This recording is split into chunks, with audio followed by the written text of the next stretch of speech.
Hi, I'm Jeremy Crosby. And I'm Nick Boucher. We're the hosts for the program that's all about your city, Talking Fitchburg. Every day, we pull together the news, events, and information you need to stay on top of what's happening in the city of Fitchburg. Find Talking Fitchburg on cable TV, Roku, Amazon Fire, Apple TV, and our live stream on the web. Plus, you can view all our headlines and stories on Facebook, YouTube, and our video on demand service. This is your city. Keep up with Talking Fitchburg and the issues that affect you and your neighbors. Want to know what's happening in your city? Get Notify Me messages from the City of Fitchburg. Visit fitchburgwi.gov on your computer or mobile device and select the big Notify Me button on the left. Enter your email and/or phone number, whichever is best for you to get notifications. Scroll down the list and select all the topics you're interested in to receive email or text messages about. You'll be notified every time one of your topics is updated. Sign up for Notify Me, one more way to keep up with your Fitchburg government.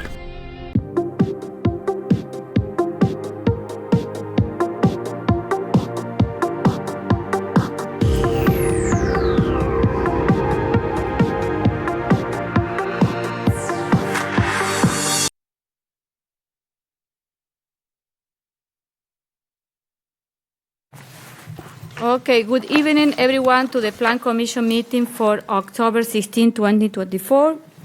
So we are going to call to the order to the meeting at 6:38 p.m. So we have quorum.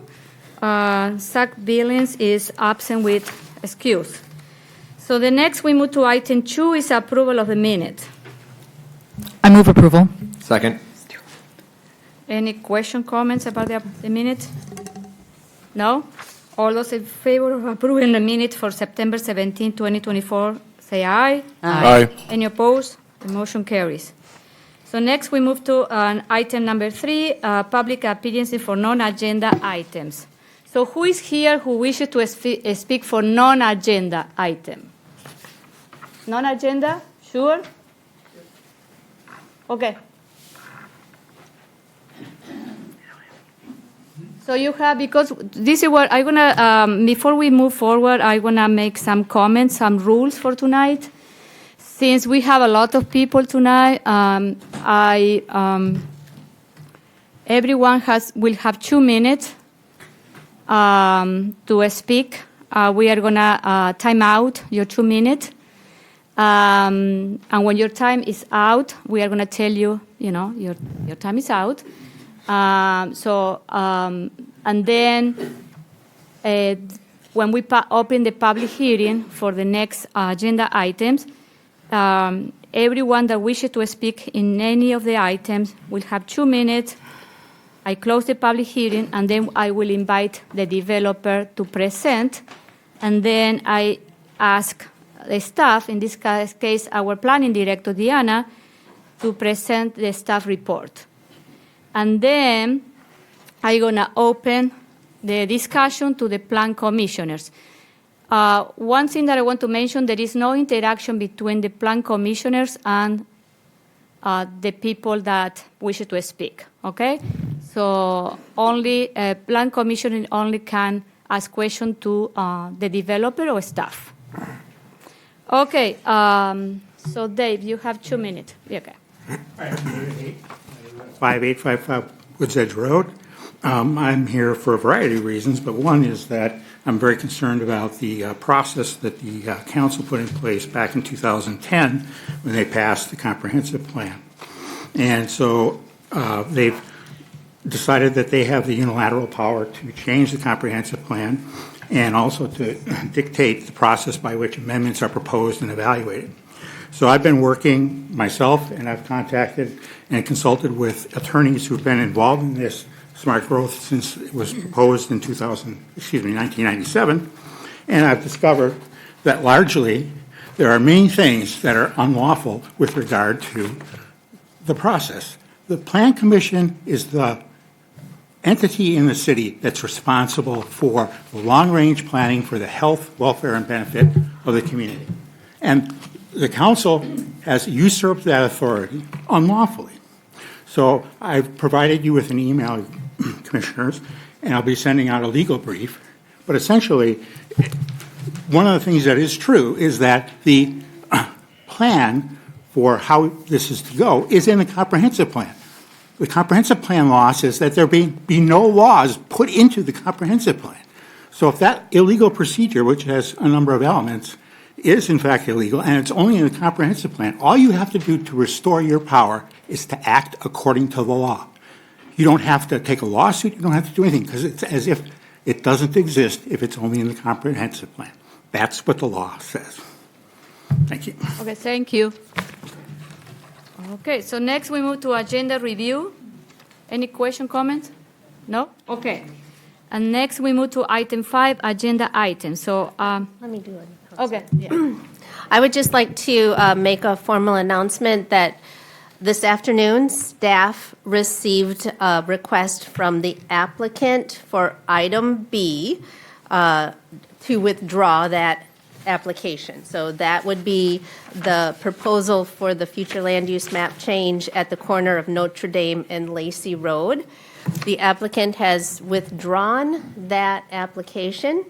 So when we reach that item on agenda, that would be item B on our agenda, Plan Commission will continue to hold the public hearing, so we will accept comments.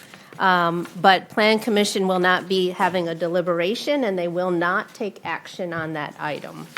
So, like I said, we welcome your comments, but that project, as it stands, will not move forward. Okay, thank you, Diana. Okay, so now I will open the public hearing and consideration of Ordinance 2024-0-30 and Plan Commission Resolution PCR-11-24, adopting and recommending the fall 2024 amendment to the Comprehensive Plan, amending Map 4.3 Future Land Use Plan map for property located off of Seminole Highway and Lacey Road from business to high-density residential. Okay, so I am opening the public hearing, and we have several people that want to speak, and I would like to call you, each of you, to the microphone, and remember you have 2 minutes to discuss your topic. So the first one is Jeff Wilczewski? Yeah, Wilczewski. He wishes to speak in opposition. Yep, so I'm actually going to read a letter from our neighbor and our president, Mike Instrito. He basically sums up everything I'm thinking. So he wrote a letter to you guys in opposition saying, "Dear Nicole and Jim, I'm writing to see if you can get thoughts on the apartment development proposal on the northwest corner of Seminole Highway and Lacey Road. As I understand it, this will entail having to change the comprehensive plan for the 10-acre area from commercial to high-density residential. I know that there's a big demand for affordable housing, and the city is always looking for ways to generate revenue. But years ago, planners worked with residents to create the elements of the comprehensive plan, and the result did not include a project like this. At this moment, local citizen groups, by invitation, are working with the city to plan new areas of development, South Stoner Prairie and Greenfield neighborhoods. If the North Stoner Prairie plan, made in good faith, can be wiped out as desired by the developer, then the message is to those other plan groups is that they are wasting time and energy. If I understand correctly, Fitchburg is currently one of the highest, and if not the highest, proportional rental-to-owner dwelling units. In the past, the city told us that the high-density development reduces tax burden for all. Yet, after all of the high-density housing recently added around the city, we are facing a referendum asking for special spending on needed services because of growth. Why we must strive for even more high density. I am not sure if you are aware, but during the development phase of North Stoner Prairie in 2018-19, there was a proposal to build high-density apartment complex on Seminole Highway, which would have been adjacent to where the Black Hawk Church stands now. This proposal was met with very heavy opposition from the surrounding neighborhoods, especially neighbors from Seminole Forest, Lacey Heights. After working closely with our alders and mayor at the time, the proposal was stopped. Ironically, that same developer told me that he is opposed to the current apartment complex proposal at Seminole and Lacey. Jeff, I'm sorry, your time. Okay, good. I'm done anyways. Thanks. Thank you. So next one is Kylene McDaniel. She wishes to register only in opposition. That's it. David Haight. He wishes to speak. I don't know if you are in support or in opposition. I'm in tangles here. In opposition. So one of the things that I've discovered is that there are two Supreme Court cases that say that, so the way that comprehensive plan works is that it's the old master plan, tacked on is the comprehensive plan approval by the council. The old master plan is intact and exactly as it's been since 1941. And there are two Supreme Court cases that say that the decision here is administrative discretion, since this is an administrative body. It specifically says that creation of the master plan is an administrative act in the Supreme Court. That means that you don't have legislative discretion or others. What you need to do is you need to put together findings of fact, conclusions of law, based on the examination of all the elements that are in comprehensive plan as it regards to the North Stoner Prairie Plan. What you need to have is you need to have a document that lays out how this proposal, in conjunction with all the other alterations that have happened to the North Stoner Prairie Plan, and then consider that as evidence altogether and see if that fits your judgment as to what your charter is, which is basically the long-term health and planning of the community. So as you're considering these amendments, now that you don't have to worry about the council coming in and altering and approving an amendment when you haven't, because that's easily taken care of, you need to go back to what is your job with regard to administration. Administrative discretion means finding of facts, conclusions of law with regard to all the information that was put together in the North Stoner Prairie Plan. Thank you. Thank you.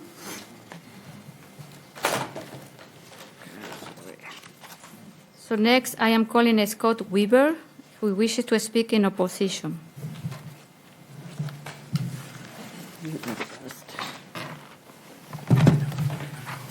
Thank you. I want to be on record to oppose the expansion of the multi-unit. I also did back when we did the other development. I think we need to, as a city, look at the many, many apartment dwellings that are all over the city. On the other end of Lacey, they're building so many, they should keep them in one area. You shouldn't allow them in residential areas close to homeowners. Homeowners have a vested interest in keeping the value of their homes. And by putting these multi-unit buildings close to those homes, it's reducing the value of their homes. And I just want to go on record that that's wrong. And we certainly should never, ever give them a ruling that says that when we were in the last meeting, they said, okay, so this building is going to be a commercial building, but if we can't find a leasee, we can automatically make it into a multiple unit. That's wrong. If it's designed to be commercial, it should be commercial, period. You shouldn't just, but if we can't rent the space, we're going to change it. That's all I have to say. Thank you. Thank you. Next one is Jen What is it? Okay. Sorry, I couldn't. Good evening.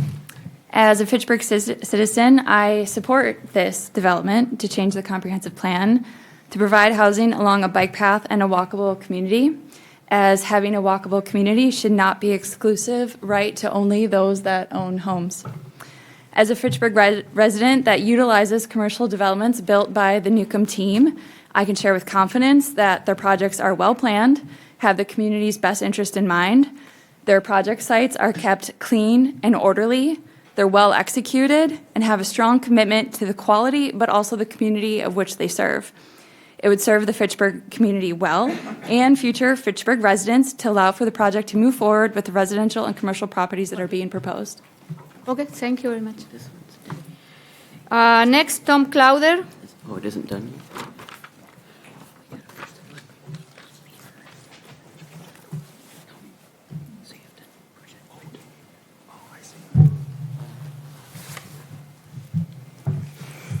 Thank you, Mayor. For the Plan Commission, thanks for being here, folks. Thanks for what you do. You're looking at the past council member who fought this 4 years ago, to go from high density to low density. And it was a bitch. It wasn't fun. I fought the neighbors, I fought the building developer, I fought everybody. But you know what? The council at the time and the alders I worked with, we listened to the neighbors. That's part of your job. As well as I saw some council members in here, they better listen to the neighbors. Because you know what? This isn't Madison. This is Fitchburg. And I never thought I'd say it, but we've got too many apartments going. It also is stressing our police force, our fire department. Keep that in mind. Have a nice day. Thank you. Next, please keep the order.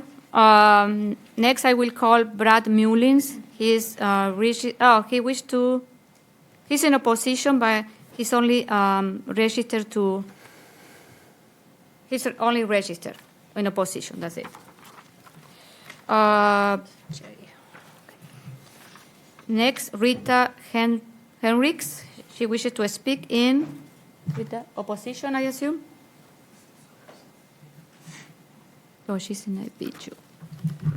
I'm Rita Henricks. I am opposed to this on several grounds. Number one, the Plan Commission does not seem to care about traffic or anything else when looking at this kind of thing. You make promises to neighbors, you make promises to the city, and this doesn't make sense. There's a lot of traffic out there. It's horrendous, and it isn't going to get better. If business is out there, it's going to bring in more taxes, it's going to be better balanced, and it's what you promised the citizens. If Fitchburg does not honor their promises, and they haven't always in the past, then why would we trust anything the city does? Right now, honor your promise. Your promise was that this would be low density. If I buy property in that area, and I'm promised that that's going to be low density or business, and then you pull a switcheroo because a developer wants to put up 300 and some apartments, that's not fair. Please consider the residents. Thank you. Thank you, Rita. So next I am calling Alan and Amy Beth Kurtz. They are only registered in opposition. Wow. This is the same for another one. This one is Stacy Scharfer. Steve Scharfer. He wishes to speak in support. Where is Steve? That's me. I'm actually not registered to speak. I'm on, it's primarily the... Oh, sorry. And then Ryan Keslensky. He's only registered to in opposition. Then I call Thomas Thorensen. He wishes to speak and is in opposition. Okay. Thank you, Mayor, and thank you, members of the Plan Commission, for your work and for consideration. I want to ask that you do a full evaluation and reject this amendment. I wrote a long letter. It would take me a lot longer to go through this, so I'm only going to paraphrase a couple of things, but I'd ask that you read it because I think it has some important points to it. I was an administrator for 16 years, senior administrator, and environmental analysis and review people at DNR reported to me, so I was familiar with environmental impact statements and analysis. And I don't know that we have that here. We haven't done a full evaluation of what all the tax implications in particular are going to be, because it's clear from my experience with the grad school and from when you look at studies that are in Ohio, Pennsylvania, Minnesota, when you have housing, you drive up your costs elsewhere, and that's why you need businesses. You need businesses. I was a part of the original planning team that looked at developing this plan, and that's why we set west of Seminole. We needed sub-zero to grow, and we needed to have businesses because that helps your tax base. You really have to make sure you balance your tax base growth so that you don't put the burdens on the existing taxpayers, while at the same time, it's very, very important to keep that in mind, because right now we're having a referendum, because at least from my assessment, you've stuck all these things that need services. People need services. And businesses and farmers, they actually pay in more in taxes than what they get back in services.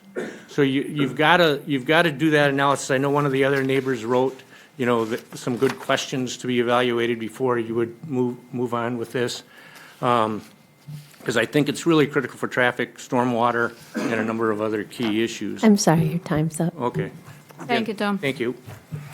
Thank you for sending the email. Okay. So next I am calling Cheryl Strassman. She's only registered in opposition. Calling Cindy Brandon.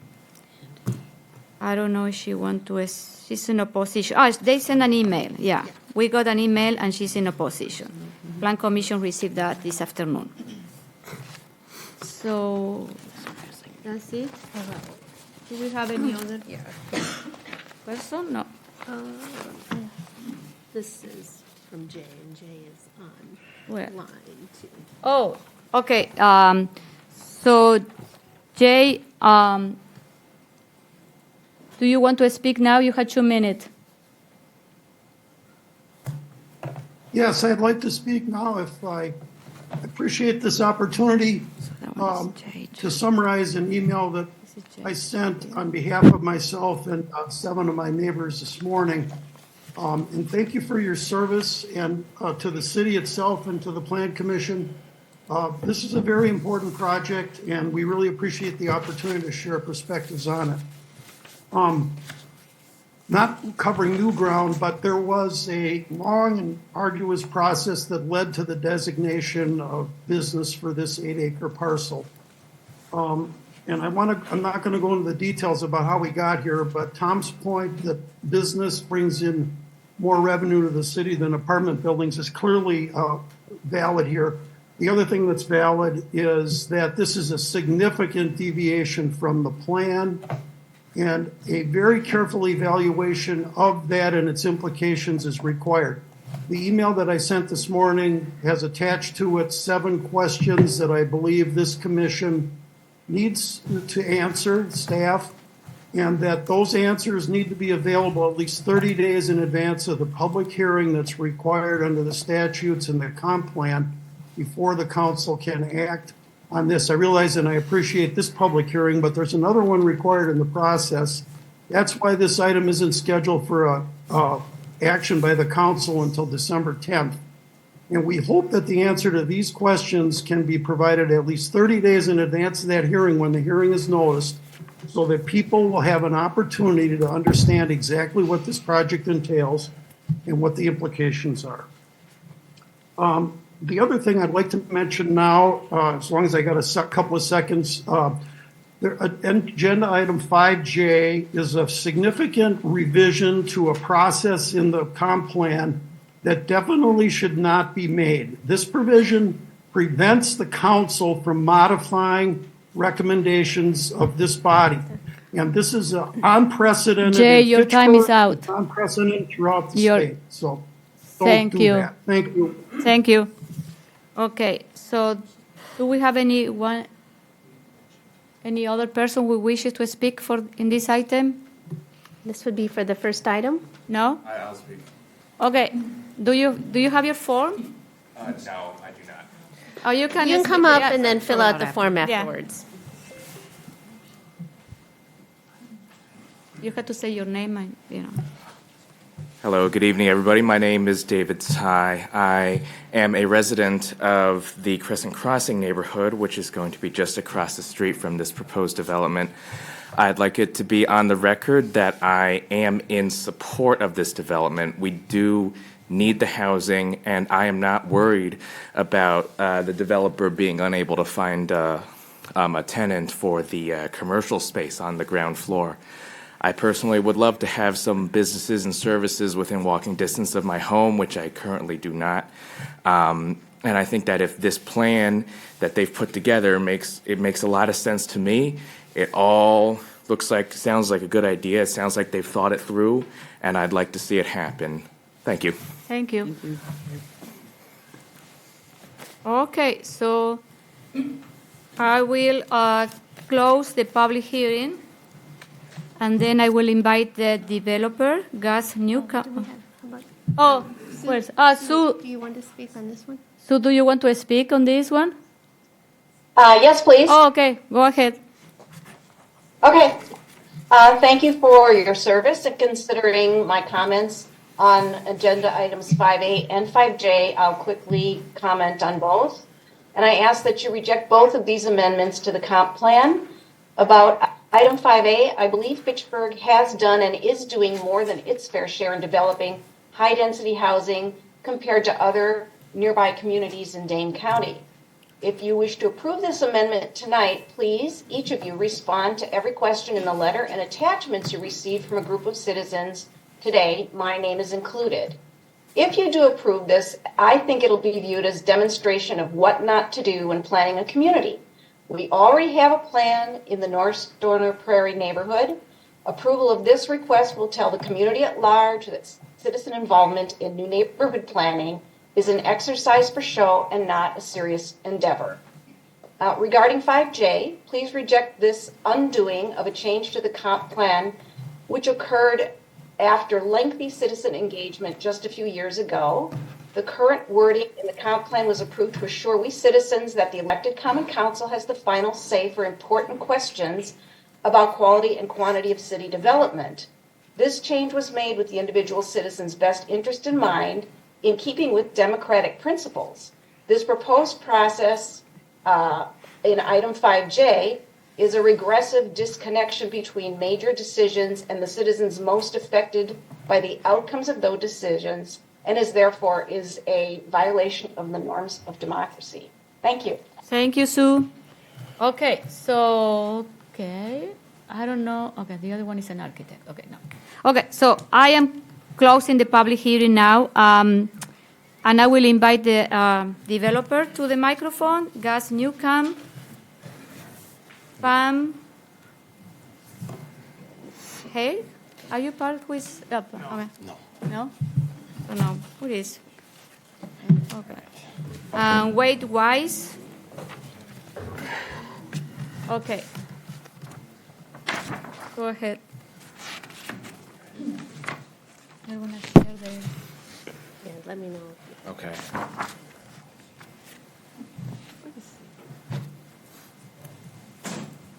Oh, Pam. Oh. What is it? Is it me?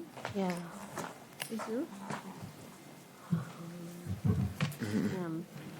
don't know. Okay. Are you ready? I am. Okay. Hi, everybody. My name is Gus Newcomb. Thank you for this platform to discuss our proposal to change the comprehensive plan designation at 2747 Seminole Highway. We are proposing an amendment to the comprehensive plan, a change from business to multifamily. The community needs housing. This is a nationwide issue, not just specific to Fitchburg. Political figures are discussing solutions to the housing crisis on the national stage. We have a solution to the problem, and it requires a minor comprehensive plan amendment. More than 2 weeks ago, we held a neighborhood meeting, which we enjoyed. We received a lot of support at the meeting and after the meeting. Of the concerns that were voiced at the meeting, there were two main points: traffic and building heights. In this presentation, I will address both and explain why they should not be concerns of yours. Before I get into the project, a little bit about us as a company. We are a local family business that was started by my grandfather about 50 years ago. Our company builds offices, warehouses, and now apartment buildings. Nearly all of the construction or development projects that we engage in are right here in Dane County. That means we're front and center the entire way, from inception to construction to management. We are not a developer that comes in from out of state and we build a building, hire somebody to manage it, and then we go home forever. We are on site constantly. monitoring how things are going, and if they're not going as well as we want, we can make adjustments very quickly. Being a local developer, we care deeply about the impression that we are leaving. We always aim to leave the community better than we found it, whether that be through delivering a much-needed product, such as this one, or through exceptional management with one of our partners. On the left side of the screen is the West Edge, the 170-unit apartment building we recently completed in Middleton. The West Edge currently has a 5-star Google rating out of 44 reviews. The two buildings on the right are ones we did not develop and we do not own, but we built them. The top is Blackhawk Church in Fitchburg. The bottom is Fisker's office building in Middleton. These projects show our long-term commitment to the community.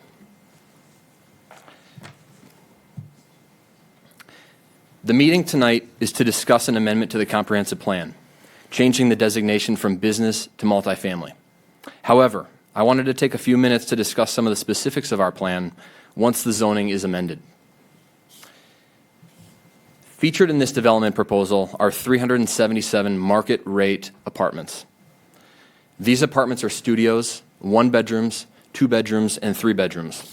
The pricing will range from $1,700 a month to around $2,900 a month, depending on the unit and depending on a number of other factors. We will have roughly 3/4 of an underground parking stall per apartment unit available, and we'll have roughly the same amount of surface parking available. As shown on the site plan, we've strategically located much of the parking where it's hidden from view from Seminole Highway and from the neighbors across the street in Crescent Crossing. This gives the community a much more urban and thoughtful feel, and it puts our beautiful buildings right at the forefront instead of showcasing parking lots. This development also features more than 31,000 square feet of commercial amenities for all residents of Fitchburg and Madison to enjoy.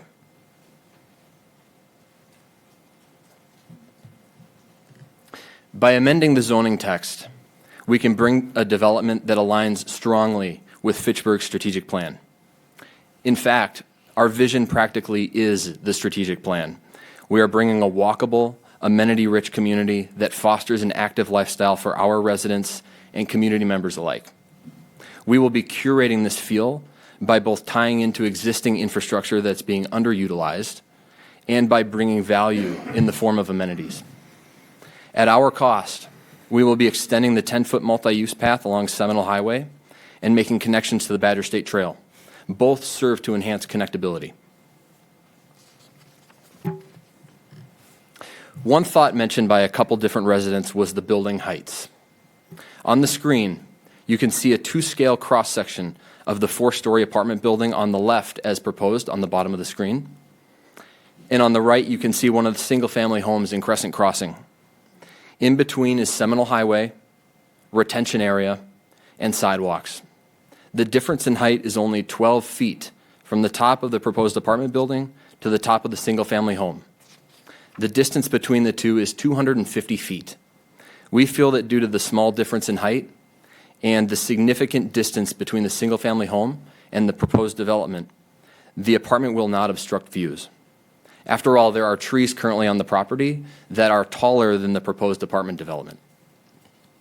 All this being said, we have taken consideration from some of the comments that were given, and we are willing to implement a reduction in building height to the 4-story building in question down to 3 stories. We would like to then increase the south building to a height of 4 stories rather than 3.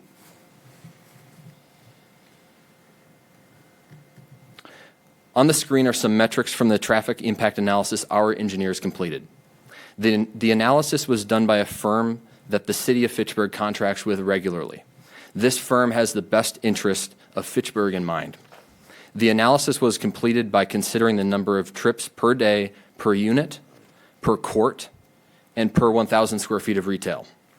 Notice that the traffic for housing is significantly less than the traffic for retail. Apartment traffic is approximately 6.6 trips per apartment per day. Retail space has a traffic rate of more than 54 trips per 1,000 square feet of space. We are cognizant of the traffic impacts of retail.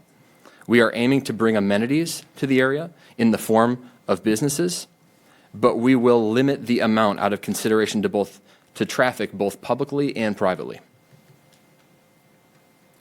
The results of the traffic impact analysis showed that Seminole Highway was designed for the amount of traffic we are proposing, and that no changes to the road are necessary to support this development. The Fitchburg traffic engineer has had a chance to review the analysis and has agreed with the findings. Additionally, to offset some of our traffic impacts, we will be incentivizing our residents to bike. We will have many underground bike racks where residents can lock their bikes in safe and covered places. We will be providing connections to the Badger State Trail and improving infrastructure around the development for cycling. Please note that the traffic impact analysis that I'm referencing here did not factor an above average number of residents cycling as a means of transportation. However, we do expect an above average number of residents to cycle as a means of transportation. Market rate apartments and density both are important to growing communities. Market rate apartments are important to the housing market. They create pathways to home ownership.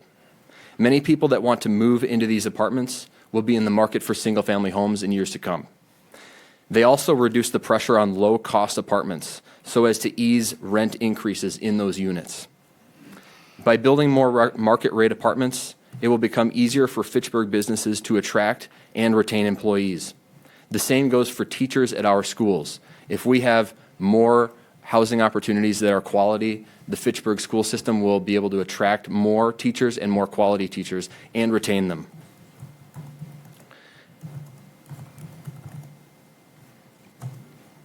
The West Edge, our apartment community in Middleton, has only 5 families out of 170 units.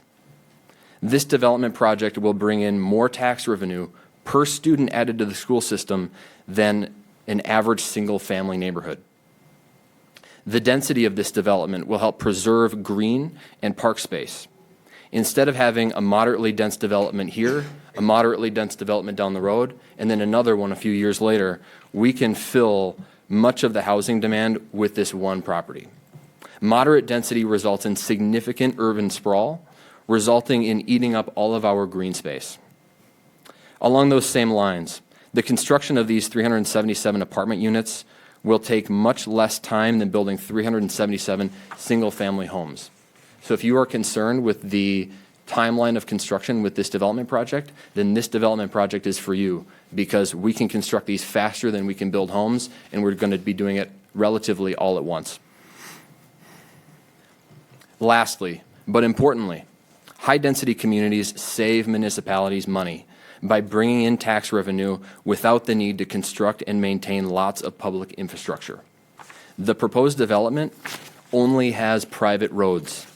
The city will only maintain the public right-of-way. The rest will be on me. So, I thank you for this opportunity to speak tonight and to share my excitement for this proposal. I'm happy to answer any questions or speak to any comments that one may have. Thank you very much. Thank you. Do you want to add anything else? No, I'm Gus's dad. I'm the proud dad here. But Okay. my wife and I, we developed the West Edge in Middleton. And so if anybody has any questions about that particular project, and then we have the construction company as well, so I can answer questions about the construction. Okay, thank you. So next, Diana, can you bring your report, please? I certainly can. So this property has been before Plan Commission recently. In July of this year, Plan Commission approved a certified survey map to rezone the northwest portion of the property to business general for the proposed pickleball facilities. This minor comp plan amendment proposes to change the future land use designation from business to high-density residential. I included in your packet just a general area map of the future land use with some notes on the area densities. What is proposed is approximately 46 dwelling units per acre. And in comparison to some of the other densities around it. The site plan and the proposal that's for you is furnished by the applicants as part of this plan. It Tonight, we're not approving the specifics of the site plan, of course. I just wanted to point that out, but it's a good reference as we try to understand the future project. But tonight, we're just looking at the future land use amendment. The applicant noted that neighborhood meeting was held on September 30th. And tonight, I'm here to answer any questions that I can, but I'm looking from Plan Commission to take 2 actions tonight, if Plan Commission so chooses. The first one would be Plan Commission should act on Plan Commission Resolution PCR 1124, and then take a second action on the ordinance 2024-030, and that would be a recommendation to council. So happy to take any questions. Okay, thank you. So now I open the discussion to the plan commissioners. So who's going first? Question, comments?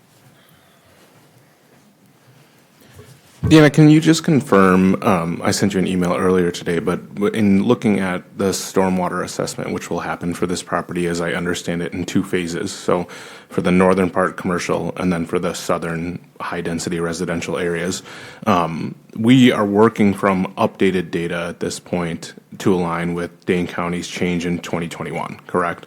Yes, the city follows the stormwater requirements of Dane County that was passed in 2021. That pretty much doubled stormwater management requirements and does take into account expected changes with climate change. Thank you. I did also want to note that in the original North Stoner Prairie neighborhood layout, there was high density included in the northern part of what became Crescent Crossing, and that was reduced to medium. And there was medium density that was reduced to commercial for the Blackhawk space. So I just want that noted in the fact that there was originally high density included in the plan for this neighborhood, and that has been reduced in 2 fashions or in earlier decisions. I would argue that I think that this spot is better suited for that high density from both an infrastructure and just a separation from the other parts of the neighborhood perspective. So I just wanted to state that. Thank you. I want to pick up from what Josh said. So I'm looking at the map, the land use map, and I guess we can't put it up there, but Yeah. where? You want me to stop sharing? Can you put it up? You jump out, and I'll jump in. It's the one that's in our packet and especially in the memo. Yep, we can do that. Great. Okay. So the spot that's high density, what is there now? Is that what was changed to medium density? Crescent Crossing wouldn't be medium if it's 11 dwelling units, correct?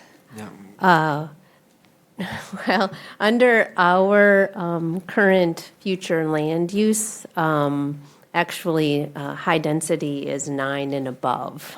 So Right. one is high density. So isn't Crescent Crossing technically high density? Yeah. Yeah, so right now, Crescent Crossing is in 2 different land use categories, both the medium High. to the south. Yeah. You can see it's a medium residential to the south and high density to the north, and it probably comes out in the wash. Okay. So Crescent Crossing is what's going to go into the dark brown there? It's already there. It's there. It's done. Okay. Yeah. Yep. There's probably some residents here. Okay. From Crescent Crossing. Yeah. Okay. Well, at this point, I think I agree with Josh. We can't say that high density was never anticipated in this North Stoner neighborhood because it's there. Now, I know this is going to be at a higher dwelling units, per acre, but it still is anticipated to have areas of high density. It seems to me. I don't have the history that I know some others on this commission do, but. Thank you. Carol, do you have it? Well, I have a lot of history with this one. And I imagine I don't have a lot of fans in the audience because I think that a complete neighborhood needs to have every level of housing available. And while I am a big fan of the planning process, I'm a big fan of comprehensive plans. this plan was done a long time ago. And it's a different world that we live in right now. We're in a housing crisis. You can see every community around us is trying to add housing wherever it makes sense. I've seen some of the other cities add it where it doesn't make sense. This is one area where I feel it does. I agree with Josh. I think it's across the road. There's a buffer now between this and the single-family homes. It brings the pickleball facility and some other opportunities for commercial. If the engineers have looked at traffic and it truly isn't a problem, I think that's another benefit. The height of the buildings has been addressed. And I think one of the things that was an unknown to the public when we were trying to do this the first time was we knew that Sub-Zero was putting the Cove product in here. And we wanted high quality, high-end apartments for people to live close to where they work. And we couldn't tell anybody that that's one of the big reasons we were looking for it. And I think that goes a long way to help climate change. It goes a long way to help traffic. If we can have people living in the city that they work in and living close enough that they can even walk and bike when it's -10 with a 20 wind chill. So I think that this is a good project. I know that it's going to create some tension, but the alders of the district sponsored the request for the amendment. It's considered a minor amendment in the comprehensive plan process, so this is something I think I'm going to support. Gabriela. I was able to meet with Gus a while back to talk about this proposal, and I think you told me a little bit about the type of person you anticipate renting this type of apartment. And I understand that you're going to put workspaces in there for people that might work from home. Can you just talk a little bit about who you anticipate as the clientele for this type of? Right. So we do have a number of amenities that we are planning for this development project for the residents specifically, one of which is a co-working space that we'd like to build, and that's something that's come recently after COVID and more people working from home. We find that to be a space that people like to have in their apartment building. As far as the type of person that would rent this, clearly the young professional is up there on that list. However, the West Edge that we just built in Middleton, it has a lot of the young professionals in it. It certainly does. However, it also has older people that live there as well. And some of these older people have sold their homes and they snowbird in Florida and they want an apartment to come back to for the 3 months in Madison when the weather's good. So there's really a wide range of people that live here, all different lifestyles. And we find that that's something that's really unique about these apartments. Yeah, one of the things that I like about the positioning of this, I do like this project overall. One of the things I really like is the fact that it's on the bike path. I almost think you have too much parking. I think you could incentivize that more because you can get right on the bike path and travel to lots of parts of the region. There is also a bus line on on McKee Road, and so I could see you even putting a B-cycle station here. People could B-cycle to the Barriques area, hop on the 75, and then connect to the rest of the bus. So I think there's a lot of opportunity for people to avoid using the road between those public transit or bike transit options or from work from home, which is so much more common nowadays than it used to be. So I understand traffic concerns, but I think that the type of development that's being created here is less likely to create that type of, and I think when you have those opportunities for that different type of transit that's not cars, putting high-density apartments is a good choice for that because people do not have to be in their cars. So putting just a few, and there is a lot of business in the areas. I feel like this is one of the last pieces of property in this area that could be apartments, and that's not having to create any additional public infrastructure. That's a key piece for me as well, because the more roads we create, the more expensive it becomes, and the fact that we don't have to create any public amenities for this makes a huge difference. And when we're talking about neighborhood plans that we're adding, the infrastructure cost is significant, and we already have so many miles of roads, so many miles of infrastructure that has to be maintained. So I think this is a good use of space. And I also am quite concerned about the housing crisis, and we need more units. And the fewer units we build, the more and more expensive housing is going to be in Fitchburg and in the region. And so while I know this is a higher end apartment building, it will take pressure off of other lower income apartments.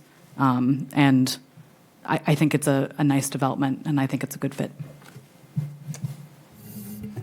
So what I want to add. Oh, hold on. Oh, okay. sorry. No, I want to add something that you can go first. You can go. No, I want to add that what happened in the last 5 years in this area is the city created last year tax increment 18. Is on the west side of the property or the pond, and that one is with the intention that to bring more light manufacturing or light industrial. So we are expecting like you're going to be employers coming to that area, and also we are currently in the process to work with the South Stoner Neighborhood Plan. That you are part of that team, and that one is another mix. It's going to be housing, commercial, civic. So those we are planning. So a lot of things have changed in the last 5 years in this area. So we need to accommodate the growth and also bringing that type of housing in that corner.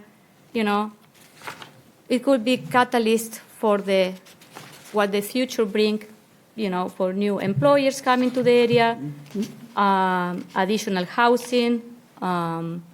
So that one I want to clarify that a lot of things happened since the last 5 years in this area. Steven. Yeah, so I have a couple of notes. I think to your point about the dwelling units, 46 versus 11 is a huge difference, even though we call it high density. That's a very difference in high density.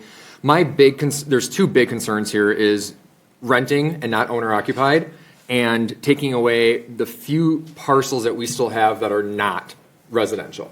And so I love your like the buildings you make, all that looks great. If one of these was a condo, or half of them were condos, I would feel much better about it. I get that the infrastructure is not on us, but those services are definitely on us. We're going to referendum this next election for services because of the police and the fire, and more people bring that. When you talk about having businesses there, yes, it'd be nice to live there. It might also be nice to get lunch there, or go to dinner there, or have my car serviced there, et cetera, because that's what I picture on this corner is actually utilizing it. Or again, to your one building, you've got mixed use. Make them all mixed use. So again, I'm really looking for more than just more housing and more concentrated housing that isn't owner occupied. And I'm sorry, but just $2,000, $2,500 a month apartments does not bring you into affordability towards your next house. I mean, that's a $40,000 or $400,000 mortgage. That is a pretty affordable entry level at this point at that level. And I do go back to a lot of what the residents have said is what does the comp plan mean? And yes, there have been changes, but this was put together to sort of break this up between industrial, commercial, and the residential, to have that commercial space there. And, I brought up some facts. You look at Madison, Middleton, Sun Prairie, Verona, and Fitchburg. Only Madison has more rentals than us. We have a lack of owner-occupied when you look at our surrounding communities, and that I just have a bigger problem with as we approve more and more apartments. Not against your specific design. I think you laid this out. If you came in with a 10-story building, everyone would just like shoot you out of here, kind of thing. It's thought out. I'm not loving it for this parcel, and for a lot of the reasons that a lot of people spoke to today. Okay. Anyone else want to say something else? I think something else that this will provide would be a good buffer between Crescent Crossing and the industrial commercial that's on the other side. I think even if there isn't a viewscape to get to the undeveloped land beyond the commercial area, that is going to develop out with commercial properties. And I think for them looking across, seeing a well-done apartment complex with some multi-use and businesses might be a better buffer between there. But I hear what Stephen's saying about having a business opportunities there as well, but I think those are going to come in the South Stoner Prairie project. Yeah, exactly. We keep saying it's going to come, it's going to come. As long as the residents are there, it's going to come. Well, what's going on over on Uptown? We keep saying that. But Uptown was designed to be high density, Stephen. But there's areas more by Sayin that we've said there's going to be commercial opportunities as long as we get some residents in there, and there's plenty of residents over there along Sayin that we don't see that coming. So I'm a little hesitant to say it will come on the south side. I will tell you that the city is doing every, contacting, potential, commercial developer like a supermarket, like a hotel. We are envision working with Avante Property and other homeowners in that area to create the vision for that corridor to bring the retail. But usually all of that, it takes time. You know what I mean? I am also anxious about to see that area to be developed more. But sometimes, you are, some of the homeowners of the land, they don't want to develop or they don't want to. So, is Mike Zimmerman here? Yeah, he's over. Mike, do you want to mention about something about this? We don't need to go off topic and over there. I just try to make No, a point if you want to that add something residential to this. comes and we'd like to see other businesses opportunities as well. Okay. But that's fine. We don't need to belabor the point.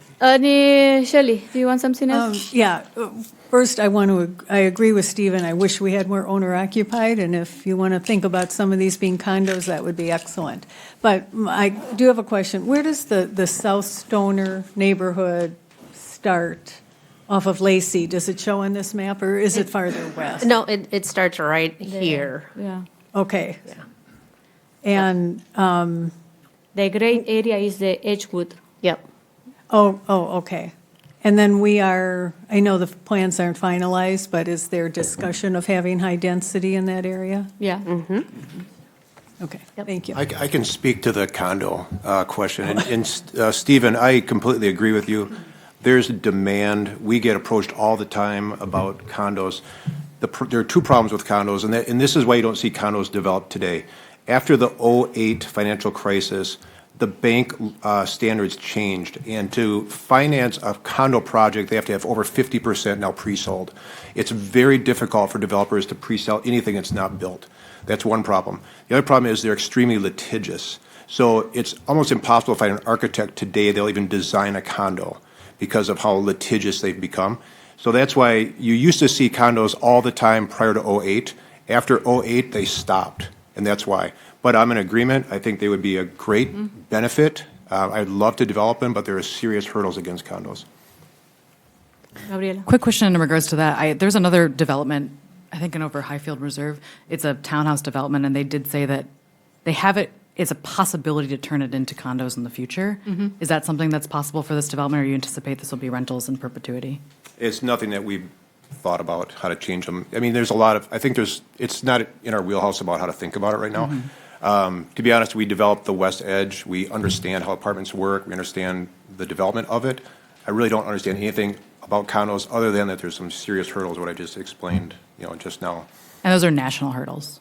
There Those are aren't national hurdles because Not on the Fannie Mae and Fannie Mac changed their laws, and now it's really difficult to get financing for condos. Thank you. Okay, any other comments, questions? No? Okay, so all those in favor of the public hearing and... Need a motion. Oh, a motion, sorry. Well, just to be clear, I'll need to have two actions. Yeah, I know. For A and B. Okay, so I'm just pulling it up, if that's okay. I'll move approval of, should I start with the ordinance or the Plan Commission resolution?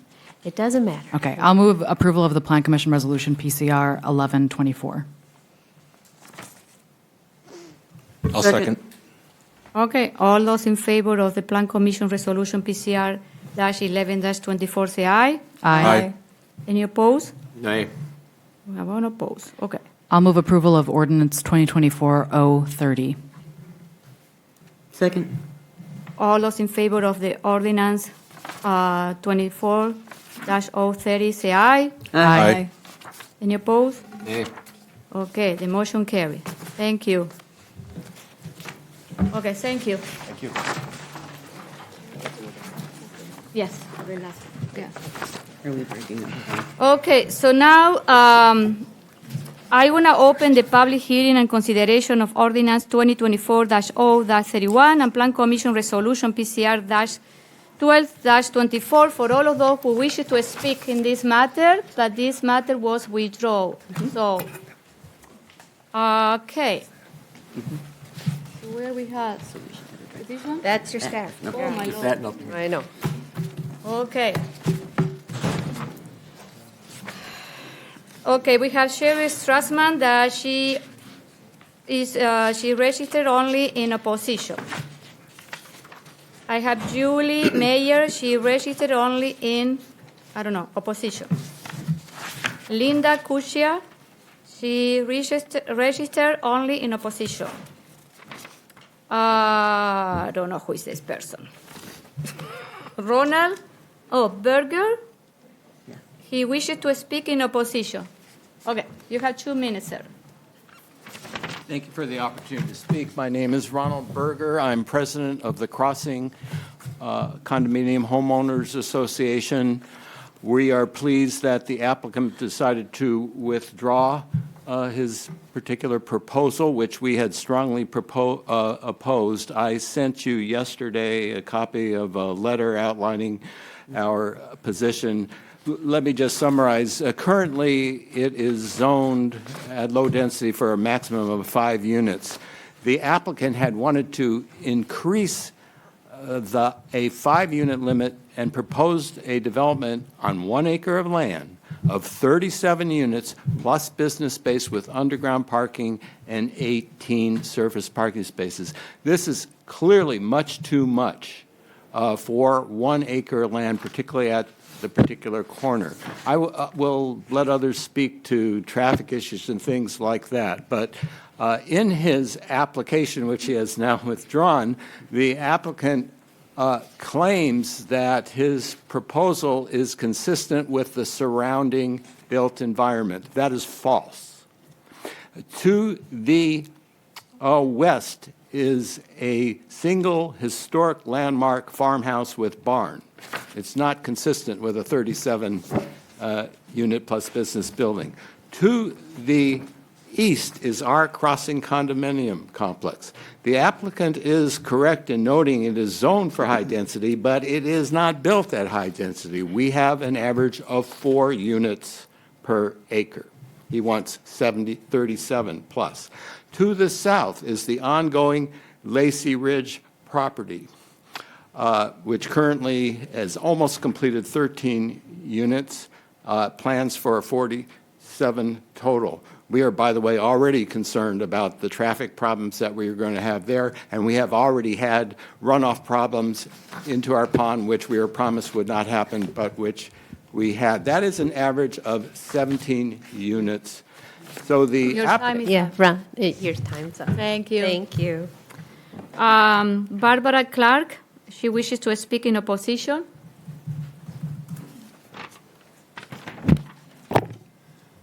Thank you. I am just here to present, I know it's somewhat of a moot point at this stage, but a petition from the Crossing residents, of which we have about 89 people. 88 have signed this. Okay. And you'll hear, I'm sure, from other speakers about some of the reasons for that. I'd like this to go in the record. Okay, yeah, we can do that. Okay? And I appreciate it. Thank you very much. Thank you. Thank you. You can, the petition, I'm not going to bother you. Okay, no, thank you. It takes less time. Michael Christopher, who wishes to speak in, I don't know, opposition? I don't know, position? Opposition. You know that. Yeah. Okay.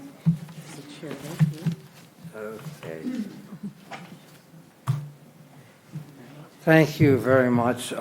Just a personal note, I'm a retired attorney, and I represented the city of Fitchburg for quite a while. The boundary dispute among the city and city of Madison and the town of Madison, I was very involved in negotiating that settlement, and I worked with Mike Zimmerman and other staff here regarding the technology park, so I think I have some understanding of the importance of density in the city of Fitchburg. In any event,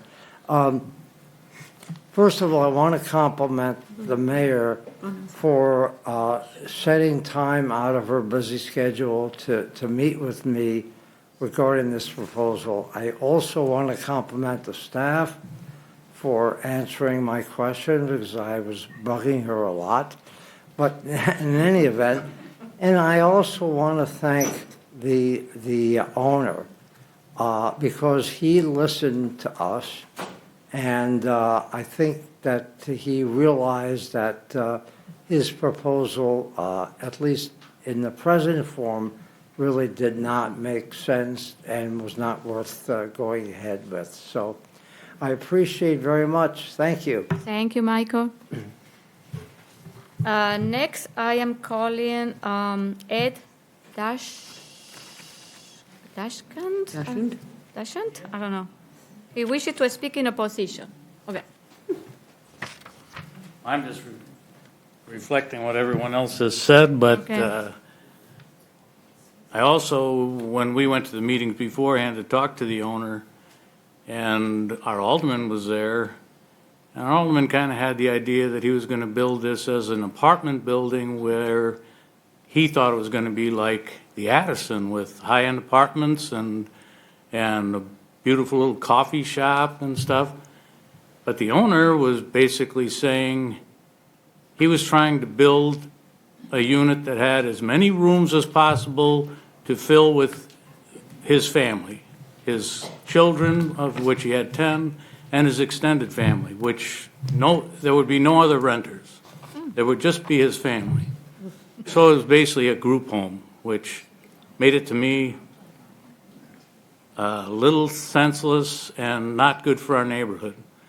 And our units, which have grown to where they are very expensive now, I'm sure that the value, if this had been allowed to be put there, the value would have dropped by a third at least in the first day.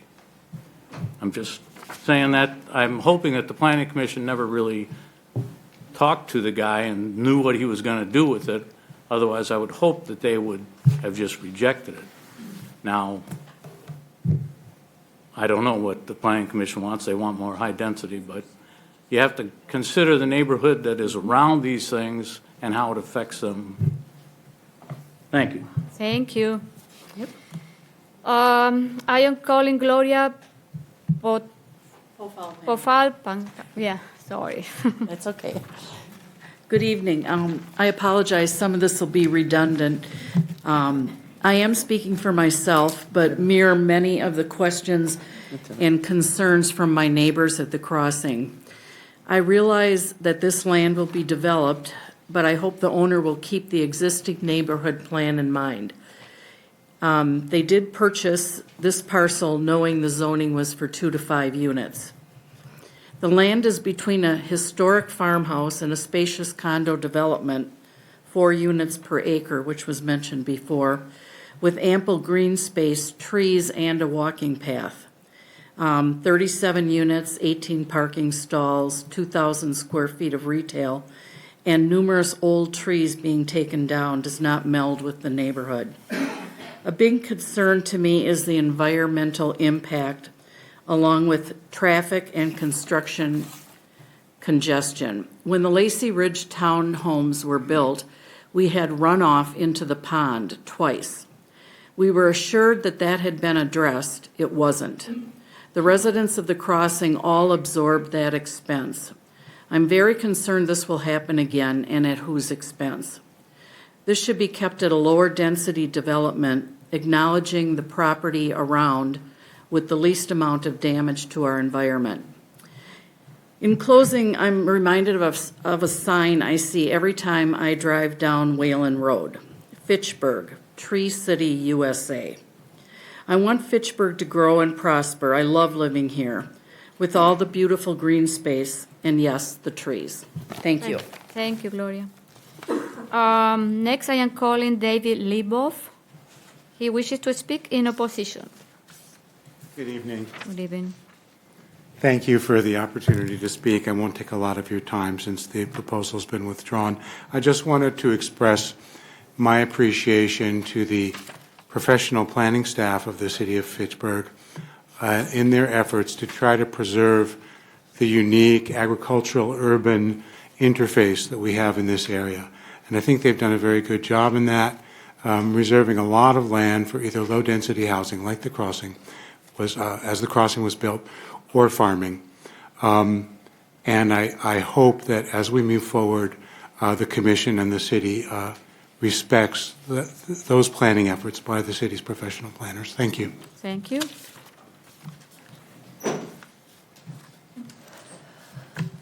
So, Margaret Lee, she's registered in opposition. Judith Page, she's registered in opposition.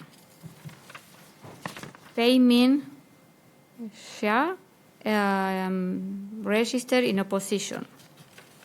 Shireen Streicher, registered in opposition. Janet Adams, registered in opposition. Judy, I don't know, what is this?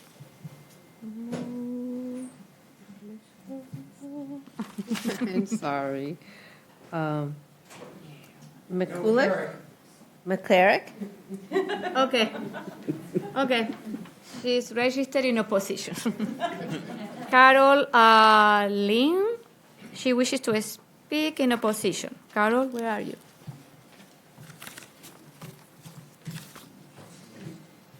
Good evening. I'm Carol Lyon. I'm a resident of the crossing, and some of my notes are redundant because of the withdrawal of the proposal. However, there are 5 points I'd like to make regarding the traffic in the area of Lacey Road and Notre Dame Drive. First, the new Lacey Ridge townhouses will have 47 units with 2-car garages. It's reasonable to assume that because these are 2-bedroom plus a bonus room units, that at least half of the garages will have 2 cars. Second, the proposed, now withdrawn but could be proposed in the future, 37-unit building will have 53 parking places underground and surface, plus come-and-go traffic related to a 2,000-square-foot commercial development. Third, the 62 units at the crossing all have vehicles, and in addition to about 16 units have 2 cars. Fourth, the Olsons, the neighbors directly across from the Lacey Ridge apartments, have their vehicles and those of their guests. Fifth, these numbers do not include delivery and service vehicles, which are everywhere nowadays, and it's possible that given the ages of children in these developments, up to 3 school buses per day from the Oregon Public Schools could be in and out of there. In the winter, there'll be snow removal, summer lawn care vehicles, emergency vehicles, post office vehicles. So this, if the 37-unit townhouse would materialize, we could have a total of 207 vehicles leaving the 2-lane small intersection at Lacey and Notre Dame per day. What goes out has to come in, so that's 414 cars per day over a 10-hour day, let's say. You can figure it out. And there's no exit, no back road there. So I asked the Planning Commission, if this surfaces again, go over there, stand in there, watch the traffic. How many accidents and safety issues do you want to have? So thanks for listening. Thank you, Carol. Joanna Kaufman, I don't know, do you want to speak in opposition or no? Okay. Dave Linnell. He's in, I don't know, you want to speak or no? Okay, he registered in opposition. Susan Dashkan, she registered in opposition. I don't know. Kevin Stefan Six? Yes, okay. He wishes to speak in opposition. Do you want to? Okay. Oh, Kevin, yeah. Thank you very much for letting me speak a little bit here, and I'm going to have to ad-lib this since everything's changed. But so my name's Kevin Stefanchuk, my wife Julie, and is in the back, and we live at 5329 Lacey Road, which is for the past 6.5 years in what is often referred to as the Reedon House. Maybe someday it'll be called the Stefanchuk Farmhouse. I don't know, but we're the farmhouse that's on the historic register that everyone is talking about. I would say that we're not opposed to. We understand the city's need for housing, and we weren't opposed to the development. Actually, we would like to see some development there, but the density is just too high. 37 units on an acre next to our farmhouse. When we looked at the proposed drawings, there was a 3-story building on our property line, the entire length. We talked to our realtor, and she suggested that most likely the 37-unit number would reduce our property values. And since we've moved in, we've been doing a lot of work on the old farmhouse, and she needs a lot more work yet. And we've worked with the Landmarks Preservation Commission. So I guess to summarize before I run out of time, I have an idea. Maybe you can't do this, but I think my thought would be that any development that happens on that lot, could you have the Landmarks Preservation Commission be part of the review process and either require their approval or at least take their comments into consideration? Because I think they really care about what that building looks like. They're kind of that's their job. And again, I just want to, not opposed to development there. We'd love to have. We like the owner. We know him. But 37 units to us would be detrimental for both the area and our farmhouse. Thanks, Kevin. Thank you, and good recommendation. Rita Henricks. Rita, do you want to speak in this one? No? So you are in opposition. Also want to mention that we received a couple of comments before today's meeting from Rachel Baker. She is in opposition.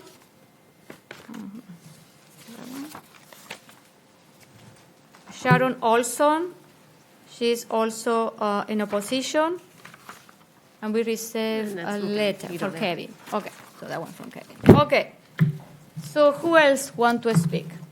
Because I am closing the public hearing.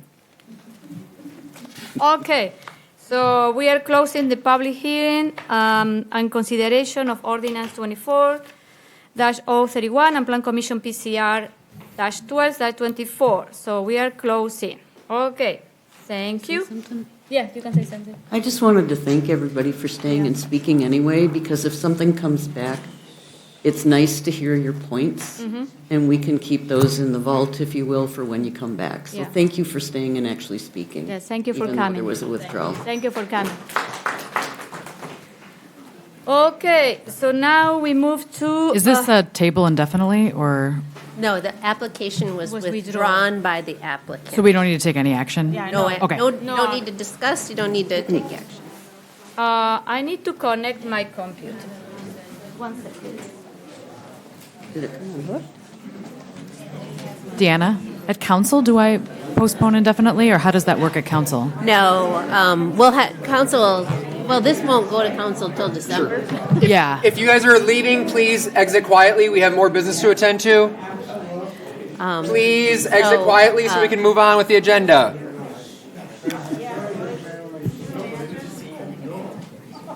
Council will need to hold a public hearing, but they just won't take action on it. Okay, no action, we don't need to do anything. I just want to make sure I'm prepared for, okay. No action to take. Did we lose Josh? Do we still have quorum? Okay, where is Josh? Oh, maybe here. Okay. Well, there's. What is this one? Okay. Keep going on to C.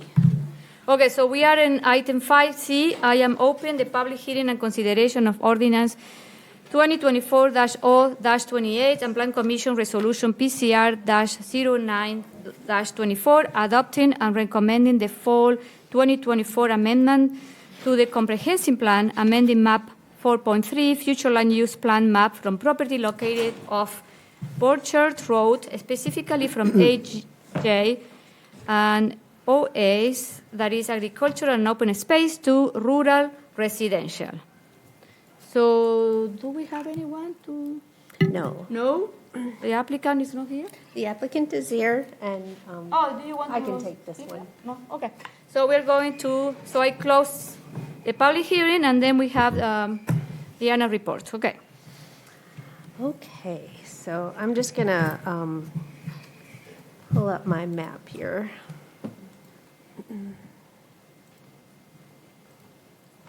D. We're doing C. C, no, I know, but I am. So this is an application for a minor comp plan amendment to change the existing future land use from agriculture and open space to rural residential. This is an existing lot off of Borchert Road, so on the very southwest side of the city. The applicant is asking for this amendment in order to sell the property as a single-family home. You will notice on my map that there's a handful of rural residential single-family homes in this area on Borchard Road. My research indicates that this property was created by Meets and Bounds back in 1962. And so it was probably always intended to be a developable lot for single family. It was created a couple years after the lot to the north was created. Actually, the Hagemans created the lot by Meets and Bounds and sold it off in 1962. It never developed as a single-family residential. Right now, it's just a wooded lot right now. So the applicants are requesting to change to rural residential. Some of you might be familiar with our process on rural residential development. This would really kind of stand outside of our rural residential development criteria. They're not doing a subdivision at all. The lot already exists. So the applicants did reach out to the neighbors and didn't find any opposition from the neighbors. And Ag and Rural reviewed it last night and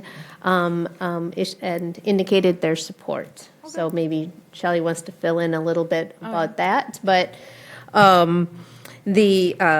what I would be asking from Plan Commission is once again to take action on the Plan Commission resolution and then provide a recommendation to Common Council on the ordinance. Thank you. Any question, comments?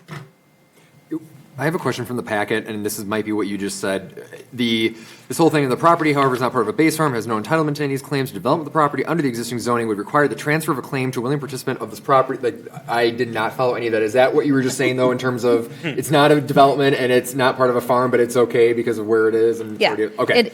I couldn't. When I read that at home, I read it like 5 times, and I went, I need to go back to. And I need to apologize.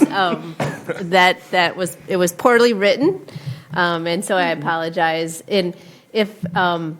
Usually whenever we have the agricultural zoning, the first thing we ask is whether or not, and when someone comes to us, they have agricultural zoning and they want to create a single-family lot, the first thing we ask is there any splits or claims available? Mm-hmm. So I was trying to reference that process, and that trying to make the point that this doesn't fit what our normal process is for rural residential development. In this case, the lot already exists. Yeah. Oh, okay. Yeah, makes sense. Okay. Any other question, comment? Okay. I need that. Okay. I'll move to approve Plan Commission Resolution PCR-09-24. Second. All those in favor of, which one do you start? The resolution. PCR. All those in favor of the PCR-09-24, all those in favor say aye. Aye. Any opposed? The motion carries. I'll move to approve Ordinance 2024-0-28. Second. All those in favor of the ordinance say aye. Aye. I guess, or to make a recommendation to Common Council to approve, I guess, is what I probably should have said. But yes. Okay. We understand the thank you. We get you. Okay. Yeah. Any opposed? The motion carries. Okay.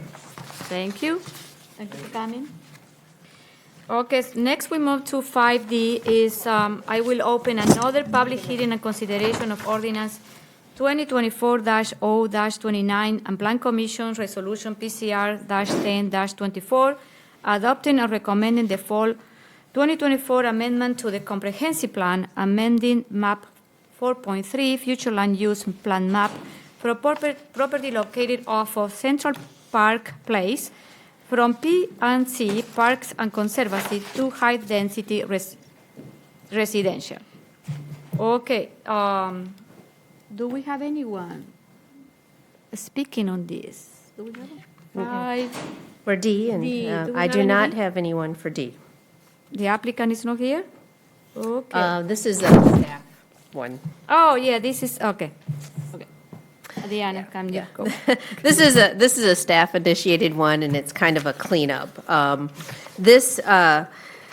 Actually, last month, Plan Commission considered a CSM on this lot. So this is at Central Park Place. Lacey, you'll be right over in this general vicinity. The railroad tracks are right here. The Limerick apartments are over here. And so we did a CSM to allow development of apartments, approximately 110 units. This will all be under smart code. As we were going through that process, I realized that this needs to have a little bit of cleanup. Right now, this area has the zoning approval for smart code. It already has the this is the smart code approval. This area has, I guess I put it in your packet.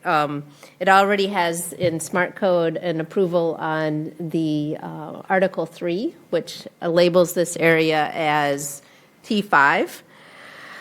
For some reason, as things have just evolved over time, the future land use map for our smart code neighborhoods are quite literally a mess. And so, sorry about that. I'll jump out of here a minute. And so I'm just asking Plan Commission to consider a little bit of a cleanup on this particular neighborhood. What I did want to point out, there is some additional existing environmental corridor that we're working around. So what I would be asking is Plan Commission to just change this particular area outside of the environmental corridor from open space and change it to high-density residential. Well, actually, it's Parks and Conservancy to high-density residential. Who owns that land? This is Holmes Bobberschmidt property right now. Okay.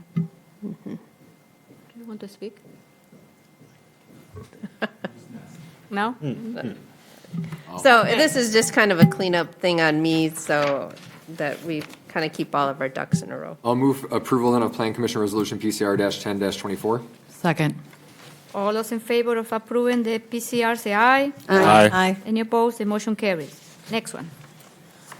Move to approve / make a positive recommendation to the Common Council on the ordinance 2024-0-29. Second. All those in favor of the ordinance, say aye. Aye. Aye. Any opposed? The motion carries. Thank you. Okay, so what is this one? Okay. So this one is 5E. Okay. This is another public hearing. So I open a public hearing and consideration of rezone RC-2570-24, request by Edward Hoyt, agent of Hartan Brothers, Inc., to rezone property from PDD-GIP to PDD-SIP, that is a specific implementation plan, to develop a multifamily facility on property associated with 2674 Botanical Drive. So we have here Ned. And then you have Robert. And Robert, okay. So Ned Hoyt, he wishes to speak in support. I won't say much to start. I'll leave for any questions you all have, but we are excited to bring another project to Fitchburg. We've done a number of developments, multifamily, along the Fish Hatchery Road corridor, and now Hartung A on Lot 8, just north of here, is already under construction and about halfway through.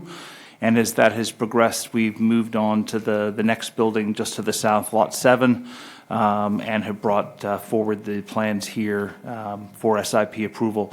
So this building is slightly larger than A to the north. It's 210 units. It has a slightly lower average size, a slightly larger percentage of kind of one-bedroom units in it, which fit the overall particulars of the lot. As you all may know or may remember, this is part of the Hartung kind of master plan community where there are lots 8, 7, and 6, 3 multifamily designed together, and we have tried to incorporate the 3 of them together. In terms of design, it maintains the connectivity between Blaney Road and Botanical in terms of where the access drives come through and the shared parking. And then based on the shape of the lots, have designed a building that's designed to kind of maximize that from an efficiency perspective, but also you can look at it and see that it, as the lot widens, the building does as well. So it has some articulation in the building design to fit in with the changes in the road, while still maintaining landscaping on the various sides, and it then has our kind of traditional green roof in the center to provide amenity to the tenants of the unit. So this is, again, our next project. It ties in architecturally, design-wise, with Building A to the north. It's a little bit more muted. Part of our intent was that the building on the north and the building on the south would stand out a bit more in terms of their particular architectural features. And so you have a bit more articulation on either side and a bit less on the north and the south sides that face the other 2 sort of buildings. And I'm happy to answer any other questions, but we're again excited to bring forward another project in the city of Fitchburg. Thank you. Diana? Yep. I don't know if Rob wants to. Oh, Rob, like he wants to speak? I think he's just to answer questions if needed. Okay. To correct me when I make mistakes. Okay. All right. Great. So Ned has mentioned that Lot 7, just to the north, is under construction. Plan Commission approved that. Gosh, I don't even know. I guess last year at some point. This proposal is consistent with the comp plan and consistent with the Hartung plans. The applicant is proposing 5 stories. The applicant notes that the construction of the building in terms of massing and material is generally consistent with what has already been approved. The western facade parking and incorporates significant amount of glass at the corner of the building. Staff suggested that the entire Hartung Fields development shares some consistent architectural themes. The applicant stated that they have worked through covenants and restrictions. Let's see. Staff recommends approval of the SIP with 6 conditions. Okay. Thank you. I have a question. Do you have underground parking for this building? Yes, this one, just like the one to the north, has a whole level of covered parking with 4 levels above it. Oh, It's not underground per se. Okay. It's partly underground relative to the eastern side, which is slightly sort of higher, and then it's fully above ground on the western side, given the slope goes from east down to west across the lot. Okay. What about, can you remind me, what is in the west side of Botanical Drive? That one are the townhomes? So Botanical has townhomes kind of from around the western side down all the way sort of around the south. Okay. I can't tell you exactly where the townhomes stop, and then there is a lot which is park. I think the park lines up with where the multi-use path goes across. I think so. Oh, there? Okay. About where the cursor is the end of the townhouses and the Okay. start of the park. Okay. And on the east of Blaney Road, that one Well, is I am very much looking forward to Mike Zimmerman's updates on finding a large commercial. like industrial? Well, hopefully some sort of tech Okay. park, but we'll see what That one is. we'll see what Mike can deliver, and we'll be Okay. very excited to hear. Right? Okay. Okay, any question? Oh, Okay, Gabriela and Shane. When do you expect to break ground and with a predicted open date? When we have financing fully in place. So TBD. We are working on the assumption that it will start sometime this coming year. We have had conversations with staff about trying to get a start in the February, March time period. That may or may not be feasible.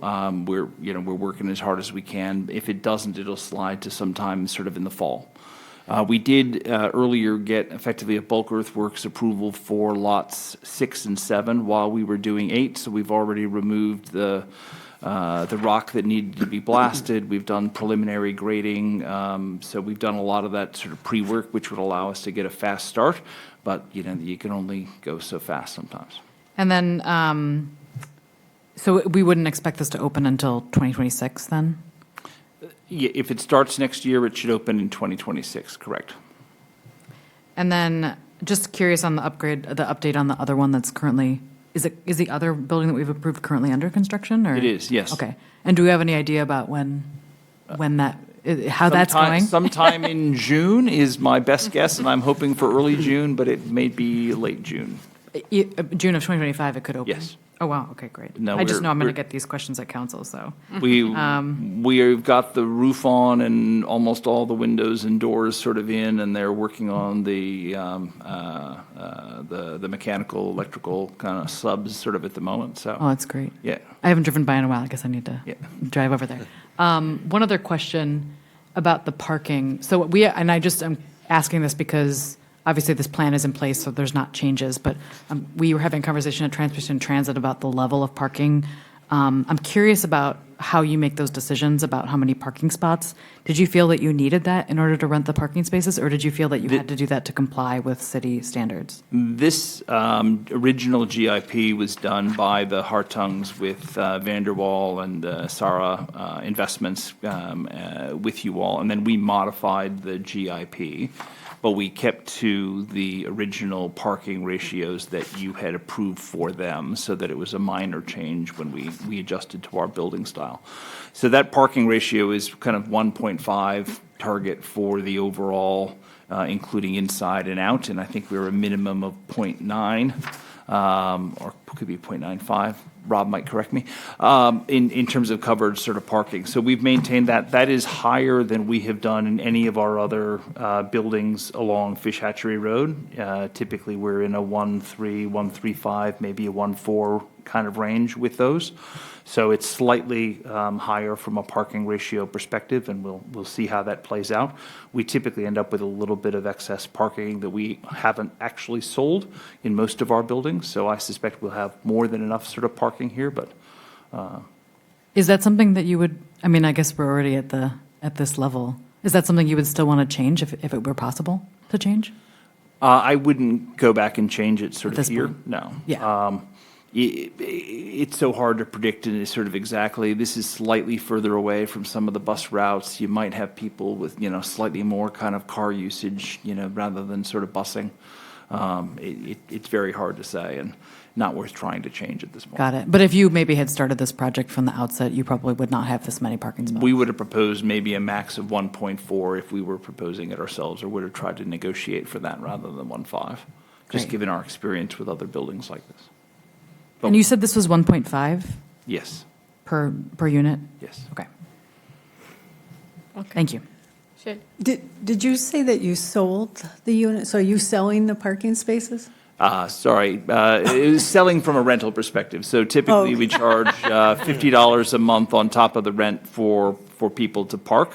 And then, we sometimes end up with extra parking spaces that nobody, even when all the units are rented, we have excess parking spaces that no one has rented. Oh, so it's an add-on charge? It's an for the add-on rent? sort of charge. It's not a sale. It's an add-on rental sale. But typically, even though we've got a certain ratio, even when all the apartments are rented, we'll often have, a few that are extra. Okay. And I had one other thing. Not that I have a better eye for beauty than anyone else, but on the second to the last page of it's the view of the northwest corner. you know, I think the design and the coloring and everything is great, but I'm just wondering why that northwest corner is so bland compared to some of the other sides. It seems like it's different. You have fewer colors, or at least the colors aren't as different. You don't have the cedar. As far as I'm aware, the corner itself is exactly the same because I spent hours and hours working with the JLA folks to actually mimic the colors and design on each of the corners. The very north face does have slightly less color. And, you know, it's partly the fact that it faces directly to the other building rather than sort of out to the road from a public appearance perspective. It's partly that the north face has slightly different articulation in terms of where balconies are, et cetera. Sometimes we try and line up the color change with a balcony so that it actually highlights the ins and outs of the building as well as the color change, and there just isn't as much change in color. You know, if you want to encourage us to revisit the north face to see whether we can add, you know, any additional color, I'll take that on board, and maybe you won't hold it against me if I make that change at the ADR sort of level. Absolutely not, and it's only me. Nobody else may be offended. It just looked far blander than some of the sides of your buildings, which I thought were very nice. This will still come for ADR, correct? It will, yes. One thing before we get to ADR, I get there's elevation change, but it feels like there's a lot of the garage that is here, which I know what you proposed on North Fish Hatchet, where the BP used to be. There, it made a little more sense because of where that is. But here, I'm just wondering, like, wouldn't you want to bury more of that just to hide more of that brick facade versus what you have? It looks kind of just, I guess, different than, again, some of your other proposals that you've had, other than that one at BP. The levels here, again, we'd said that they go from the eastern side sort of down to the west. It's also a bit of a peak in terms of the overall kind of Hartung site from 8 to 7 to sort of 6. And so you do have a fair bit of that western side exposed. And then in order to have the kind of drive aisles between the buildings have a correct sort of grade, you've actually got to, you know, bring the earthworks kind of down on each side. Okay. So it doesn't give you as many options. If we didn't have the drive aisles that provide the connectivity between Blaney and Botanical, you could put like a retention wall or we keep the sort of level up. But because we've got to have the access there, and then because the Botanical is much lower, you really have 3 sides that are fully exposed. Okay. We did, at council's request, with the staff comments, go back and try and add some additional grading and landscaping on the north side against the multi-use path and on the eastern side. The eastern side is slightly constrained because it has a 10-foot utility easement, so we can't actually plant kind of trees within that. But we've added a bit of additional landscaping in this updated proposal that came back after staff comments. So we've done what we could. I have another question. You know, are you planning to plant some trees there? Because, you know, what is your landscaping look like? We have a couple of different things on the very western side, which we established as a landscaping standard with Hartung A along Botanical. There's kind of a fair bit of screening on the far west side there between the parking and Botanical, designed to screen the parking lot. And then we have added some additional trees in that southeast sort of corner where the utility easement isn't. There's space there and far enough away from the building to have more substantial trees, so we added a couple in there. And then you can see there's additional kind of plantings all along the northern side between the multi-use path and the building. We could potentially add some more trees down near where the dog park is, but my experience is that the dogs will universally ruin the trees. Where is the dog park? Where is the dog park? Right there, where the cursor is. Oh, that one. Oh, yep. okay. We love our dog parks, and the dogs don't treat the trees very well, unfortunately, so you can't really, the tree won't survive in a dog park. I have another question. Is Botanical Drive and Blaney Road private road? No, they're all public roads. Okay. The drive aisles between them that are on the Hartung lots are private. Okay. Okay. Okay. except for the multi-use path, which is for public use. Are you considering to incorporate some workforce housing in this one? One of these days, I would love to sort of get to a proposal that makes financial sense for both the city and for us to do that. I would be happy to discuss it for the Hartung ones if Okay. that's something that you all want to talk about. I think we need to talk about that, yes. Yes. I'd like to talk about it. Okay, any other questions, comment? Do you have any idea what these rent for? Yeah. Yes, but no. Yeah. We are currently estimating about a $2.20 per square foot average rent for Hartung A when it opens in June. That's based on, our existing rentals in other parts of the city, et cetera.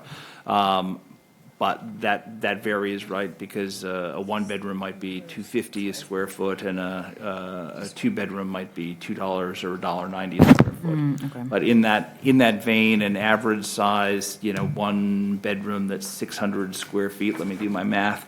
$2.50 on 600, it might be $1,500 a month. Okay. And then how many, what's the range? Is it a studio to two-bedroom, studio to three-bedroom, one-bedroom to three-bedroom? Studio to three-bedroom, with the vast majority, well, not vast majority, but the majority being one-bedroom and one-pluses. So we'll probably be around 75% one-bedrooms and sort of one-pluses, about 20% twos, a couple of percent of studios, a couple of percent of threes. Thank you. So I want to ask you a question about something that I heard and comment that I received is that, that we are building a lot of multifamily in Fitchburg, okay? And Madison. I'd be happy if you built less elsewhere and we built more. No, but the question I'm is not sure I because, can actually get that approved. Madison is also building a lot of multifamily too, apartments. So the question is that I am thinking is, and I get this question a lot, is, are we going to be able to rent all of these units? You know what I mean? So, from your perspective, I don't know, because I heard that that maybe we are, the supply of these units it's going to become very high in the future, and then we have more supply than demand. You know what I mean? So That's one way to build affordable housing. no, I know, but If I go back and I sort of look at our rental rates and changes in rents over the last couple of years, from 21 to sort of 22, it was nearly a 10% sort of increase in rents across the portfolio. And I'm remembering numbers without having a specific sort of number here. And we probably went up initially by about 6% this past year, again, trying to see where the market was, given how fast things were renting. We've actually reduced rents on some of our last units to rent sort of at the moment. The market has certainly softened a little bit at the end of the year. There was quite a bit of supply that was built and came online in the last year. At the moment, financing conditions are very challenging for multifamily developers. So I think there is less that is actually, there's a lot of stuff being approved, but there's less actually under construction. Okay. So, I think that will vary over time, and you will have conditions that are slightly tighter, and you'll have conditions that are slightly sort of looser. But, as long as population growth and job growth in the greater Madison area continues at the kind of pace that it has been going, there's going to be a need for additional housing. Every time we have predicted that it would plateau over the last sort of 10 years, we've been wrong. So I'm not betting against it yet, but we're probably not, we're not over-investing either. Okay. To that point, do we know what the current vacancy rate is in Dane County right now? I've talked to people and averaged it out at about a sort of a 3%, and that's higher than it was. And I think it's more variable depending on exactly where you are and the type of rental. But 3% is a number that we've used in some of our recent analysis based on a couple of different sources, but we don't have an exact number. Thanks.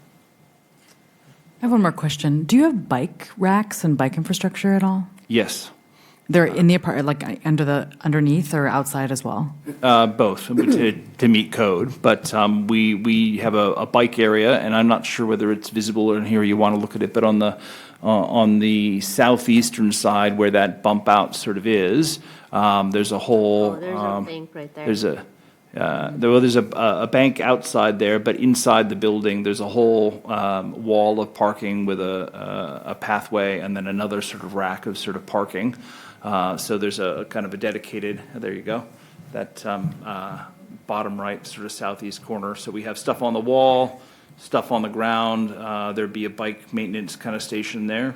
And then typically, especially with the tandem units, parking units, we'll provide wall-mounted racks against the wall there in order to kind of bring up our total count of available kind of parking, bike parking within the units. And then outside, there are specific city requirements, or I think there may actually be state requirements that the city enforces.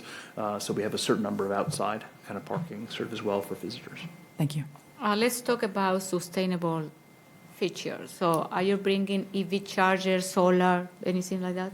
We have had EV chargers on the last 4 buildings that we have done.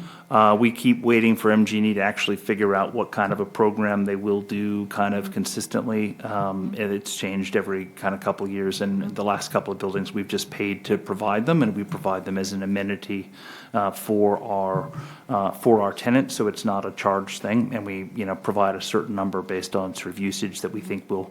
We've actually provided extra circuits in Hartung A and will in B so that we can add additional charging spaces in the future. But at this point, we typically provide kind of 4, and people just use them, and that seems to work. Okay. Hartung A, Lot 8 does have solar, or will have it when it sort of is built. It's the first building that I've done that's actually got solar. Okay. It's very hard to actually do metering to actually provide solar to the individual units in Wisconsin.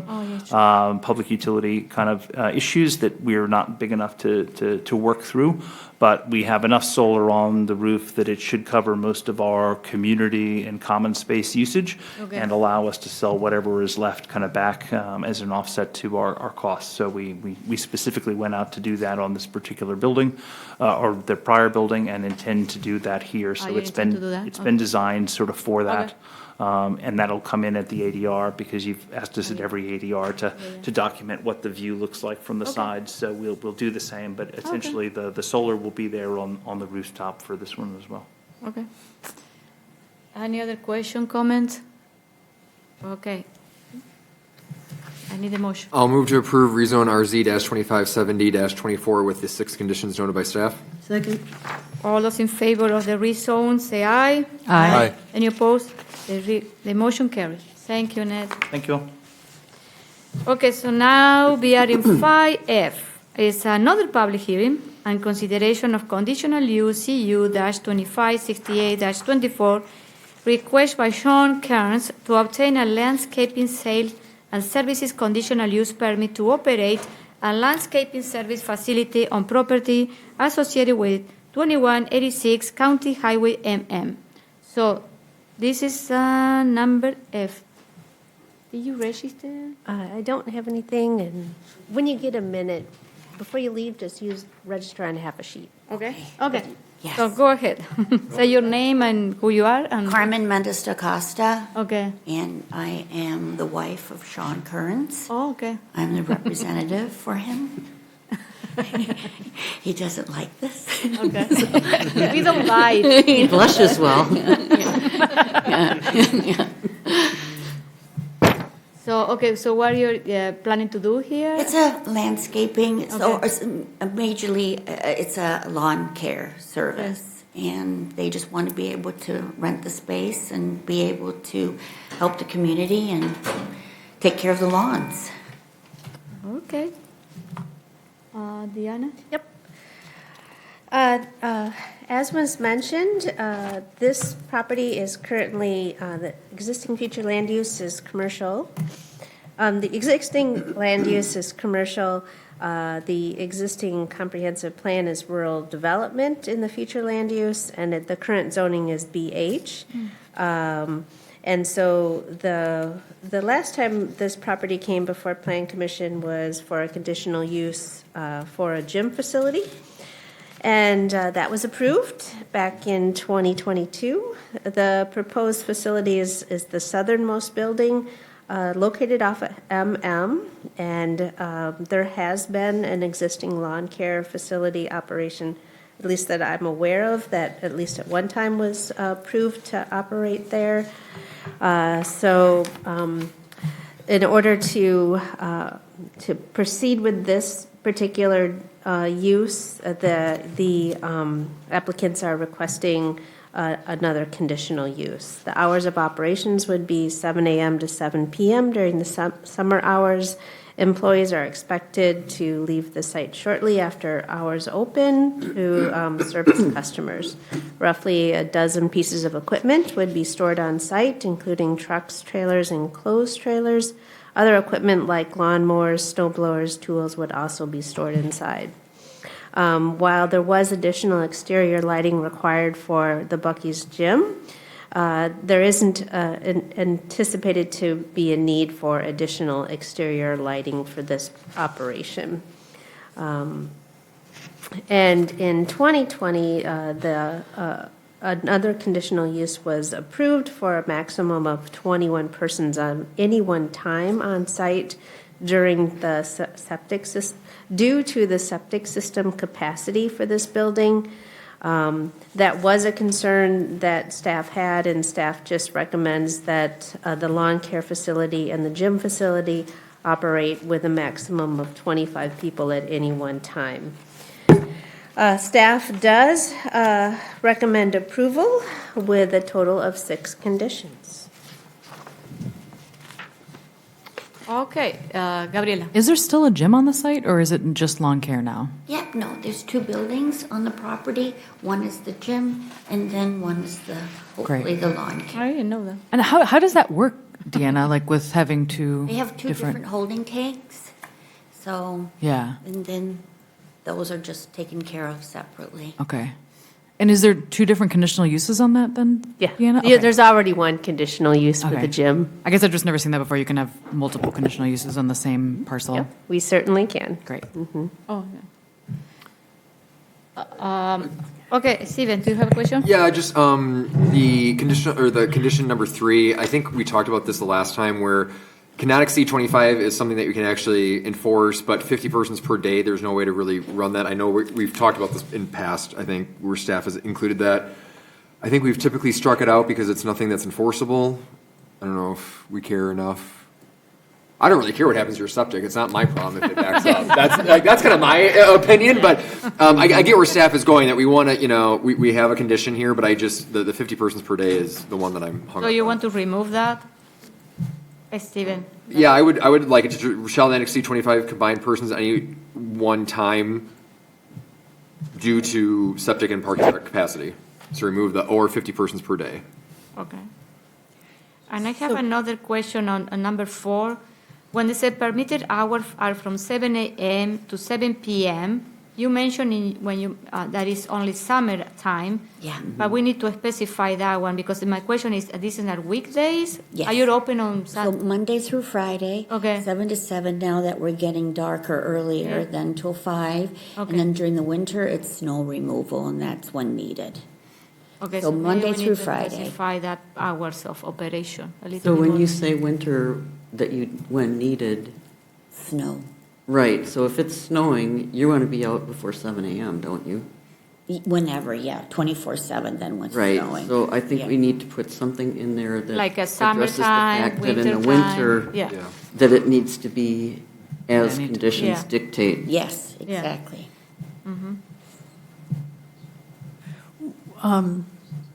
Why do we care what the hours are? I don't know. We've had, because it's out in the country, and when Yeah. they came before with the gym, we were very concerned because of lighting and just kind of where it is. Well, the gym I get. Yeah, but- and so the idea, I think, is that, if they're going to be open until 10 p.m., do we want to have services have to go out there at 10, that kind of a thing. Now, something like this with snow removal, who really cares? Yeah. Right. Point, Wow. But, that's why we have considered these things before. Well, that's my, Okay. so this conditional use is going to stand alone for for the lawn care. Yes. Yeah. So we could just. So, but I thought you said, but in the number 3, you're referring to in conjunction with the gym, you can't have more than 25 people at one time. So this is the lawn care CU, but we're combining it with, in this item, we're basically combining it with the other CU for the gym. No, we're not combining. Well, you're saying, well, in order to comply with number 3, we have to look at both. Mm-hmm. I would say we strike 3 and 4. Yeah, let's, okay. If you guys are. Especially if you said you have 2 holding tanks, you have a holding tank for the gym and a holding tank for the lawn. Each one's 5,000 gallons. Yeah. I have no idea about holding tanks. No, Does that neither. cover I don't 25 know. people? Yeah. So would the one holding tank cover There's the 25? 11 employees total for the lawn care, and then they leave in the morning. They're not, it's not like Yeah, they're because they 11 go out. hours They there go all out, day right, yeah. long. Yeah, they're out in the morning and then come back and in their cars and leave. He's laughing. But, yeah. Are we comfortable removing 3 and 4, like Carol suggested? I would be. Yeah. Okay. Yeah.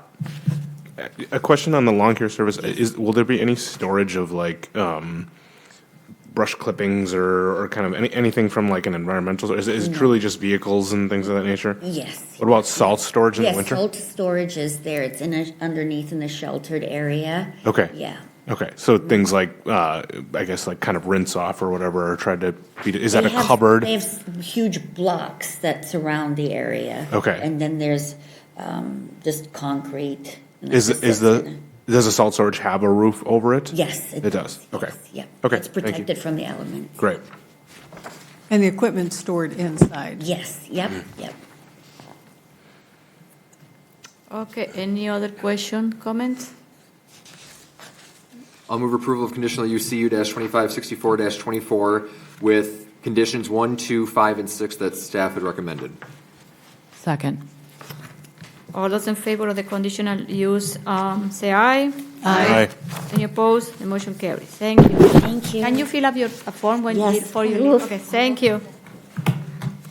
So next, we move to the next public hearing and consideration of conditional use CU-2569-24, request by Dale Sika, agent of Worldwide World LLC, to obtain an amusement and recreational services conditional use in order to expand the arts and educational facility associated with 2841 Index Road. So do we have, we have Dale. Will you come to the microphone? Do you want to speak on this or? I'll answer questions. No. Joe's with me. He's- Oh, yeah. Hi, Thank how you. are you? Okay. So we have Joe Koss, and he wishes to speak and answer question, and Dale. Okay, can you tell us what is this? What you're planning to do? Okay. I'm not sure what I'm supposed to ask for. If I've presented this, what would you like to hear? No, you mentioned that you are expanding this. What do you need Well, the we've conditional use? had previous conditional use permits, and they seem to always be a little bit uninformed or that, and I just want to clarify all of the activities that we do so that we don't have these gray areas, and I just want to be upfront. I want to be right on it, and I want to educate everybody what this facility actually does and what it needs to do to continue. So I've really kind of just stipulated many of the points that we've come across that maybe people had questions about, and I think it's the best way to communicate this. Yes. Okay. Do you want to add anything? No, just first off, Joe Koss representing COPA, the tenant for Worldwide World at this facility. And first off, thank you for granting the modifications to the conditional use permit last year. And that was granted for a year, so we're here to renew that You had to renew. Okay. as well. And then, clarify the uses on the property as well. Okay. Thank you. Diana? Yep. So current zoning is business highway, and under that current zoning, This would be considered amusement and recreational services, and so that requires a conditional use permit.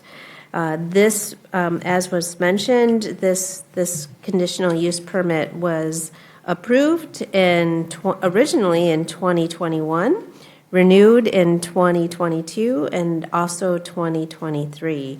So those last conditional use permits were set to sunset after 1 year, requiring a new approval, and that's one of the reasons why this has come before you.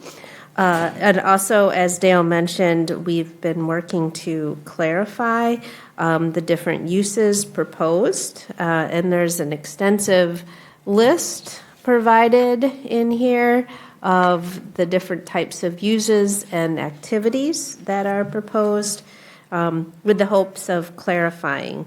A couple of changes that I do want to bring out. The permitted hours of operation from the last conditional use permit was 7 a.m. to 11 p.m. The applicant is requesting to expand those hours from 6 a.m. to 11 p.m. The applicant has also stated his intention to permit outdoor activities, which were restricted in the current conditional use permit. Outdoor events would take place in the area between the existing buildings on the property, just north of 2841, and I just realized I missed a number in there. Staff notes that the applicant would still need to secure proper sound, liquor, and festival event permits through the Fitchburg City Clerk's Office for any outdoor events. Staff from Planning, Fire Department, Building Inspection, and Economic Development had met on site in 2023 to tour the facilities, just to make sure that the proposed activities were possible with some minor improvements. Staff notes that the gray area that's shown on the plans here would not be for the active events and gatherings of public or rehearsals, but would be reused for storage, repair, prep, and assembly. Staff does recommend approval of the conditional use permit. In this case, we are not recommending that there would be a sunset date on this conditional use permit. So 9 conditions. Questions or comments? I'm glad to hear that we'll won't say sunsetting this on an annual basis. That's great. I'm curious about, there's no housing in this area, right? It's just commercial? Oh, there's commercial across the street, and then just a little bit farther across the street, that's one of Ned's new buildings. Got it. Springs. Okay, so there's a little housing in the area. Mm-hmm. I'm curious about the up to 8 individual events. Is that do you guys think that's sufficient for what you're hoping to do with the space, or do you think I'm curious about that number? Well, when I had talked with Deanna on some of this stuff, our goal isn't to make it an everyday occurrence, and she asked that maybe we suggest a limit. And really, all the events that we hold inside, there is no limit. But outside, I would give you an example. We just did a Copa Festival a month ago, and we potentially could do a spring and a fall. I just talked to the jazz people tonight who are at the jazz workshop, and they would like an opportunity to do a jazz thing. So it would be very well organized. I hope that nobody had any complaints from our festival. I think it was pretty, flew under the radar, and nothing major happened. It was a lot of fun, and that's always our intent, is to do that. I guess this project, after sitting here, and listening to a lot, I'm not a real estate developer, I'm a community developer. And I think that's, if everybody really understood what this project is going to be for Fitchburg, I think it could do Fitchburg a lot of good. Yeah. So I don't know. I don't know if we should consider changing that number or removing the number. I'm not sure that I want to. it doesn't sound like it's as like a regular outdoor event. This is like a from time to time. Yeah, I mean, you probably won't hit 8, but like, I just don't see any reason why we should have a number. If we're not going to sunset it, though, wouldn't... wouldn't we want I some want to get kind to of that, but can feeling? I ask a question for? Yes, it'll please. Bear into that. Staff, we did this yearly for the first couple of years due to some concerns from the commission. Has there been anything from a public safety, police calls, anything like that in the last year that would warrant discussion? No. Okay. Not So that I'm aware. then proceed. Yeah. Wanted to get that out first before Okay, we even good. talk about not having a What sunset. you're planning to do? I don't know. I just don't know if we need a number. Where? It says 4? outdoor use is Limited allowed outdoor up to events. 8 individual The city would events. have the right to refuse any. The liquor event permit, anyway. So yeah. if you would do that, I'm fine with it. We had talked about a number, and I was just, okay, I'll come up with a number. But Yeah. if that would mean having to change the permit again, then maybe it would be to our advantage to just always come to the city and apply for these events. Because they have to do that anyway, right? Well, Sound, they liquor, would and need a festival sound event. permit, and as I recall, sound permits are done on an annual basis. Is that still done that way? I think there's public different safety. There's different, for different events, they pull sound permits. So if there were complaints from the sound aspect, that's something that would come up when they come to reapply for their sound permit, correct? So I think there's going to be a de facto, review of it anyway. So I don't have a problem with taking the number out. So we're taking 4 out? Just Outdoor number use. 8. Ah, Yeah. Outdoor use is allowed for individual, With how you would, With proper, yeah, with proper sound. liquor, is allowed with festival proper permits. sound liquor. Another question. So there's a couple new members of this commission that I don't even know about COPA well. I'm not sure. Yeah. So could you just talk a little bit about COPA and what the vision is and how it's going? And Joe, you want to?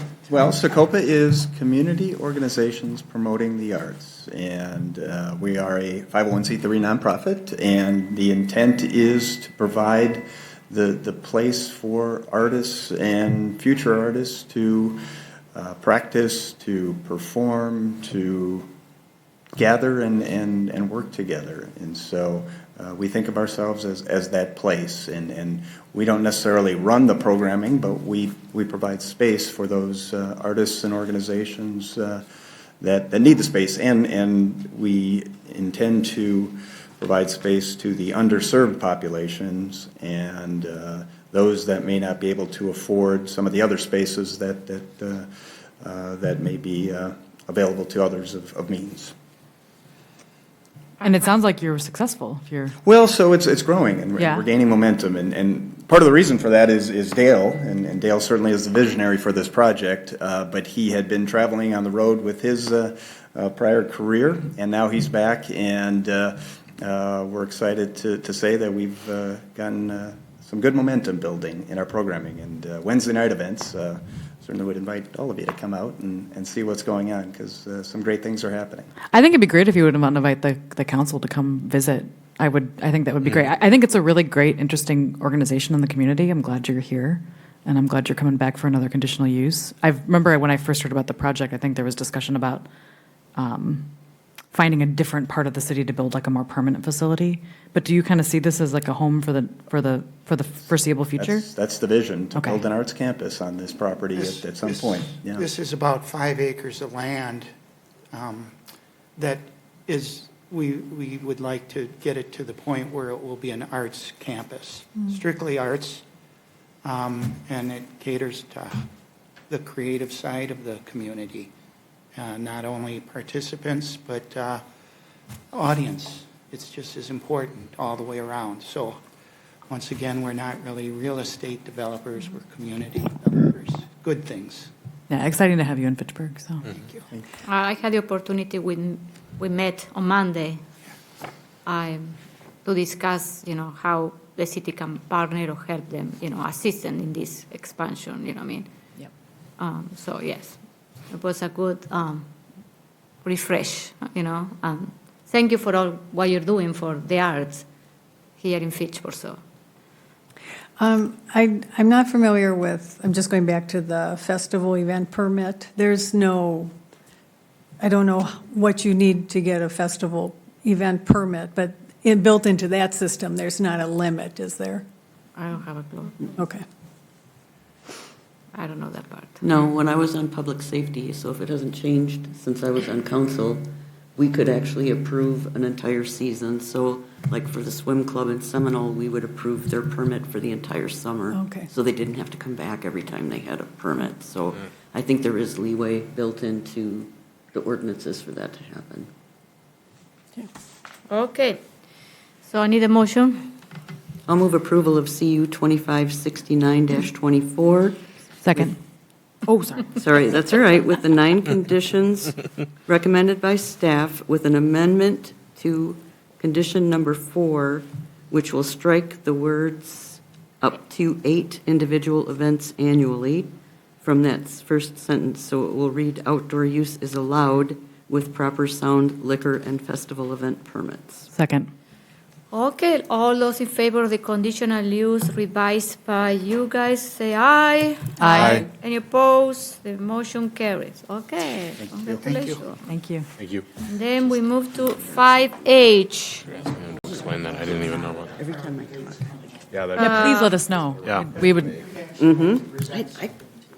yeah, we'd love to share it. Conditional use CU-2563-24, request by Wade Wise, agent from Tim O'Brien, to obtain a drinking places and restaurant conditional use permit in association with athletic facility, specifically pickleball, on property associated on 2747 South Seminole Highway. Okay, H. Do we have anyone in H? Yep. Yeah, we do have some H. Yeah, we got Wade.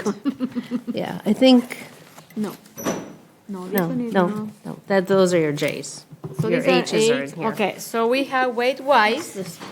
Wade Wise actually had to step out. Pam, you're Pam? Yes, Pam, okay. I confused you with the other lady. And then Steve Schaffer, okay. So, I don't know what is this. Adam Kurth? Yeah, and then I have Alan and Amy Beth Kurth, registered Yeah. in opposition. And they're registered. Oh, so Adam is, or Alan Kurth is registered in opposition, and Amy Beth Kurth is registered in opposition. Okay, so go ahead. So yeah, we submitted application for conditional use for Court and Cork pickleball facility, which is on the property that was discussed earlier for the Newcomb development. We are looking to be able to have food and beverage at the pickleball facility, knowing that it is a very social sport and the players like to be able to socialize before and after play. We'd also have leagues and events and parties that would require food and beverage or benefit from it. And then as a business owner, we would benefit from the additional revenue stream that it would bring in. Other owners struggle to just make enough revenue from court rentals alone, so food and beverage and retail are additional revenue streams that we typically have. Okay, thank you. Do you want to add anything else? No, I'm the architect, so I'm here to answer any questions. From the ADR? Okay. And certainly for the next agenda. Okay. Makes sense. Okay. Yeah, my notes will take, my notes will be both for the ADR and the conditional use. So this property, you've gained some familiarity with. Plan Commission has already approved the CSM. I just put a little clip of that in actually your memo, and also the rezone from rural residential to BG for that lot 1. This proposal, the conditional use in the ADR, has been before Plan Commission in the past and postponed a couple of times, and we've already did the public hearing on the conditional use, so there was no need to renotice that and redo that. The application, the proposal is for approximately 30,000 square foot building that would house 10 to 12 indoor recreational courts for pickleball, including hosting leagues and tournaments. The applicants noted they intend to be open from 7 a.m. to 10 p.m. The primary use required would also 2,400 square foot kitchen on the property and the ability to sell alcohol, beer, wine, and liquor, and as Pam noted already, food too. So there is an outdoor patio that is noted, and the proposed footprint of the structure is in similar scale to what was previously proposed in last month's packet. The design is largely a square building. Glass is included along the primary entrances. There is a landscape plan included in your packet. Staff does recommend approval of the conditional use with 7 conditions, and then approval of the ADR with 16 conditions. Okay. Questions? Personally, I am very happy that we are doing this in Fitchburg, in that area. So I think it's great to have this type of entertainment indoor, for a very popular, sport now. So, and I think it's going to complement with the housing coming on the south too, to attract all those people and the other neighbors, Yes. Yep. So so my question is, I forgot what I was planning to say. The hour of operation, you're going to keep it constant weekdays and weekends too? Yes. So in looking at other facilities, 7 a.m. to 10 p.m. is typical, hours for pickleball itself. Yeah. For the food and beverage, we would limit that from 11 a.m. to 9 p.m. so that people are out by 10. And just from a staffing perspective and from when people would most likely want to socialize and have something to eat or drink. But yeah, those would be consistent other than if we decide to close on holidays, which probably not, probably every day of the year. Okay. Are you considered installing, because you're going to have a big roof, okay? Yes. Some solar? So we will be solar enabled. We asked the electrician to put what's required there in order to add it at some point, and also for electrical vehicles, they will be enabled. Okay. Okay. Yeah, as a player myself and a nearby resident and somebody who's seen it just explode, the fact that we've had to double at McGaw and everything else, and to get something indoor in Wisconsin in the winter on this side of town is awesome. So Great. Thank you for the work on this. Yes, we're excited. Any other question? Are you going to offer classes too, Yeah, there'll be clinics and lessons. Lesson, okay. And we want to do youth programming as well. Okay, great. Okay. You guys looking at tournaments and things like that, I would assume? And Yeah, we've already talked to a couple of the local tournament directors and are hoping to host at least once a year, try and get into the national circuit as well. Is there any potential? I mean, I feel like this is both custom designed for this, but also just kind of a general open use space. I mean, is there any potential for kind of other sporadic uses for that large of a space? Like futsal. So we actually looked at futsal. Yeah. Or like goal tee. So there's like a version of Ultimate that plays in the winter that I know people really struggle to find, and it's literally just a half of a basketball court, and you set up this collapsible hoop, and then people can play through that. And so I do wonder if, especially if the nets can be removed and you just kind of have full open gym space. I think there's a number of other things that if for some reason it's not full all the time, which I mean, it might be at this point, but I think there's some other things that could kind of mix through there as well. Yeah, I'm totally with you. We do plan to have removable nets for those other sports that might want to use the space, and even for events, if we were going to host an event and we wanted to use more of the space within the court area for that. I have a question because maybe I am ignorant of this. What is the surface in an indoor pickleball? Yeah, court? so it's a multi-layer. But it's acrylic. hardwood or is it's like an acrylic surface. Oh, okay. It's concrete and acrylic. It's layered. There's Okay. actually a specialist that we're planning to hire from Ohio, and he's known for doing the courts right because there is an art to it. Okay. We'll have a championship court, and that will have the most premium court okay. surface, the best bounce, and all the right texture, and all of that. Okay. It's a lot. There's a lot to it. There is another facility, Toca, that they play soccer. My husband plays soccer, and they also provide liquor, beer there. So after playing, so I think it's very close by. So I don't think any issue with, the drinking. I have a question for staff on condition number 4. Mm-hmm. It says that amplified music and events are not permitted outdoors under this conditional use permit. Are they prohibited, or does that mean that they just need to go get the proper permits to go do that?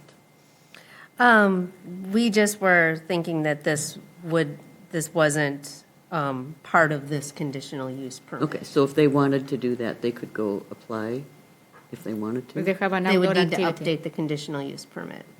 Okay. So it's not permitted, Yeah. it's permitted. Yeah. So Yeah. they would not be able to have outdoor events under this conditional use? Yes. Without coming back and redoing that point? Yes, that's right. Thank you. Well, so picking up on that, you're saying they can't have events because amplified would go to music. So we're saying they can't have outdoor events? We allow outdoor recreation uses. Yeah. So maybe event should come out of number 4? Do you have interest in outdoor events? So the events would be inside, but with the patio space, I mean, we do have garage door going out to the patio, so as long as that's allowed. Yeah, I don't have any problem with music outside. I don't know. Because it faces Hop House, right? So, or does it face the? We're kind of. And the Hop House has music outside. They have bands. You know what I mean? Yeah, but I bet they're permitted. Patios faces south, right? Yes. So it would be facing the new Oh, apartments. the new apartment. The new apartment. It's on the south side of the property. And I it's mean, we wouldn't tucked away from the necessarily host music outside, but if the garage door is open, there could be some spillover. Yeah. Yep. So I would suggest taking out events because I think the point is you just don't want loud music out there. Sure. Yep. Amplified music is not permitted outdoors. And then I have another about the maximum capacity. We're limiting to what the fire department determines is appropriate. So do we have an interest in even saying 200? Let's say what if fire department says 250 is okay? Yeah, I'm in agreement on that. I think based on whatever the building ends up getting assessed at by the fire department, I think would Yeah. make more sense. So how do we come out with the 200? Square footage, maybe? Do we? We didn't Might say be. it. You didn't? Okay. I must have saw that somewhere, I'm Well, not sure. we did, I think we were asked to estimate Oh, okay. capacity at any point in time, so when we would have a tournament or event, I estimated between 150 and 200. That doesn't mean that's the capacity, though, so that's good clarification. Yeah, I'd be in favor of striking the specific number from that one. Because I know I read, eventually, but where is it? eventually the fire Number department five. tell you the maximum capacity, isn't it? When they do when they, I don't know. Yeah, the building code requirements will Yeah. dictate the Okay. maximum Okay. capacity.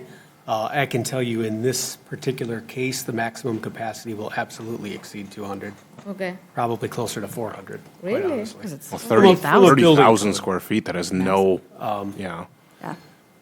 Yeah, and that's just from a building code perspective. Okay. That doesn't mean that Pam is going to put 400. No, I know. Or that you have parking for it. yeah. Right.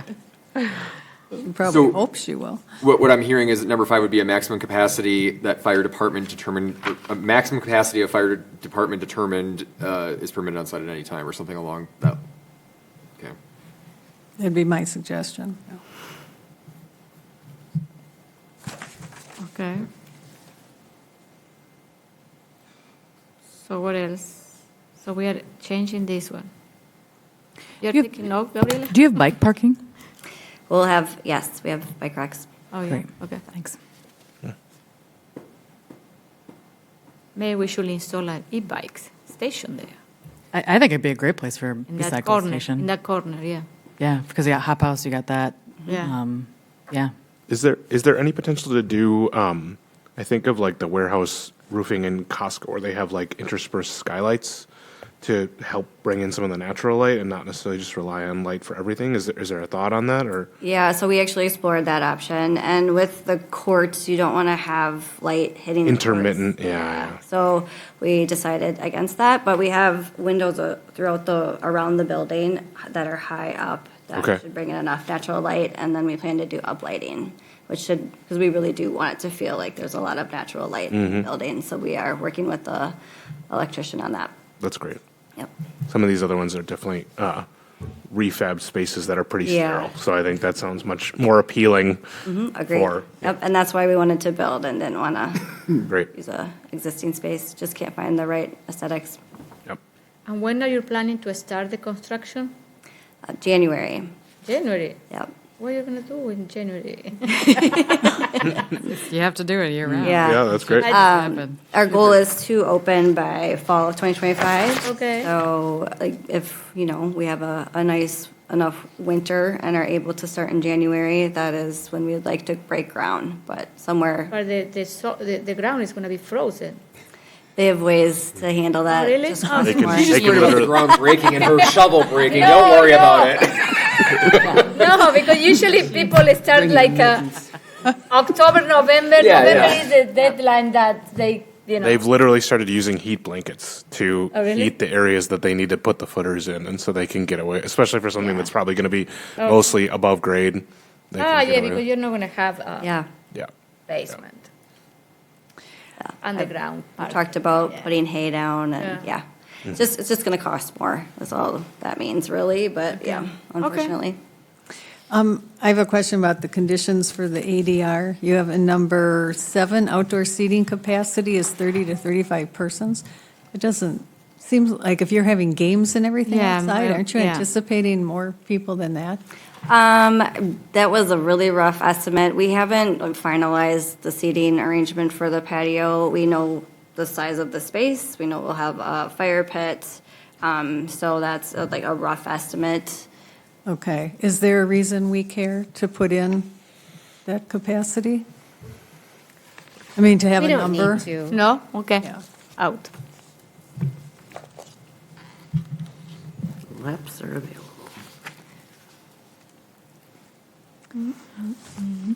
Okay. I can just go ahead. I'll move approval of conditional use 256324 with the 7 conditions outlined by staff with an edit to number 4 to say amplified music is not permitted outdoors. And then with the rest of that phrase. And then for number 5, a maximum capacity determined by the fire department is permitted on site at any one time. Second. Okay, all those in favor of the conditional use with the revision made by Plan Commission, say aye. Aye. Any opposed? The motion carried. Congratulations. Oh, we move to the next one. I move approval for ADR Seminole Pickleball Courts with the 15 remaining conditions after number 7 is struck. Second.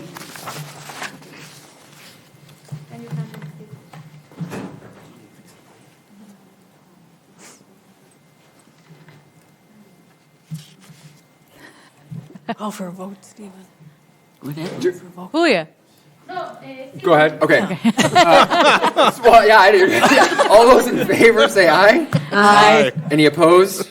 That motion carries. Thank you. We wanted to build up the suspense there. Yeah, me too. All right, next up then we have ordinance 2024-0-27 and Plan Commission Resolution PCR-08-24, which is again adopting the fall minor comp plan amendment to revise the procedures to require approval of a minor amendment by Plan Commission and Council. I'm assuming we will open the public hearing. I will now open the public hearing. And we will call Mr. David Haight to the table. I know it's late for me too. So why do I care about this? So you've noticed that you spent, and this isn't an indictment on the commission and the commissioners, it's an indictment on the process. You've now spent 100 times more time talking about paint than you have talking about water quality. So why is water quality not integrated into our planning process? Why is it somewhere in a corner where no one knows where it is? I know where it is. It's not in the city. There's a person at the county who sits in the office and approves the permits. It's not me. It's Alex. And that's a problem, right? And it goes back to this process. So one of the questions about these processes is what's the criteria? And what my goal is to somehow force the reintegration of water quality planning with land use planning. Now, it's not known, but there's a parallel regulatory system. It's called the DNR. The DNR has to issue a stormwater permit for every project that you approve. And there's a set of criteria that they have, including criteria for polluted waters, which is every stream, and wetlands, which is all over North Stoner Prairie, and is all down Swan Creek, which is now polluted. And as Administrator Schmidt knows, that all the properties that were in the McGaw Park neighborhood, as part of the agreement with the DNR, all the stormwater was supposed to be infiltrated into the ground. Why was that? I know that didn't actually have that proposal here, but why wasn't that discussed? How is the stormwater handled? It's not. Now, I can challenge every project at the DNR level and stop it. That's easy to do, but that's incredibly inefficient, right? It means that these people who are spending their good time and money trying to figure out how to get somewhere, and now I'm going to go to the DNR and say, hey, look, we got an environmental disaster in North Stoner Prairie. That's a restored wetland. Here's the proof. You can go on the record. It's a restored wetland. It's not a stormwater pond. It says you may not change the hydrology of a wetland. And so now the high-rise apartments, they want to put that water across the street into a wetland that's supposed to be restored by Edgewood. Edgewood's not going to build on that property for a while. How are they going to put their water into restored wetland when the person who owns the wetland isn't going to restore it? So we've got the whole process backward. It's gone. We're missing an entire part, the most fundamental part. Where should we develop? How should we develop? And how does it affect our water quality? Nobody in the city is thinking about this at all. And like I said, it happened to me in my backyard at Seminole Glen. We had pristine wooded wetlands flooded out and destroyed because nobody was paying attention. And so I've decided that I can make a contribution here, and I will go to the DNR and start doing these things. I've been attempting to find ways for leverage within the city to push it back in so that we're not doing it I don't have to challenge at the end, that we can integrate back in. But that's where I'm at. And that's where these processes come in. So one of the questions I had earlier is what's the decision criteria for approving an amendment to the comprehensive? David, we've already gone for your 2 minutes. Okay. Okay. So, Thank you. Okay. So, where we are? Oh. Any other? You approve. Oh, you're. I just opened. Continue. You can continue. Just, are there any other? Yes.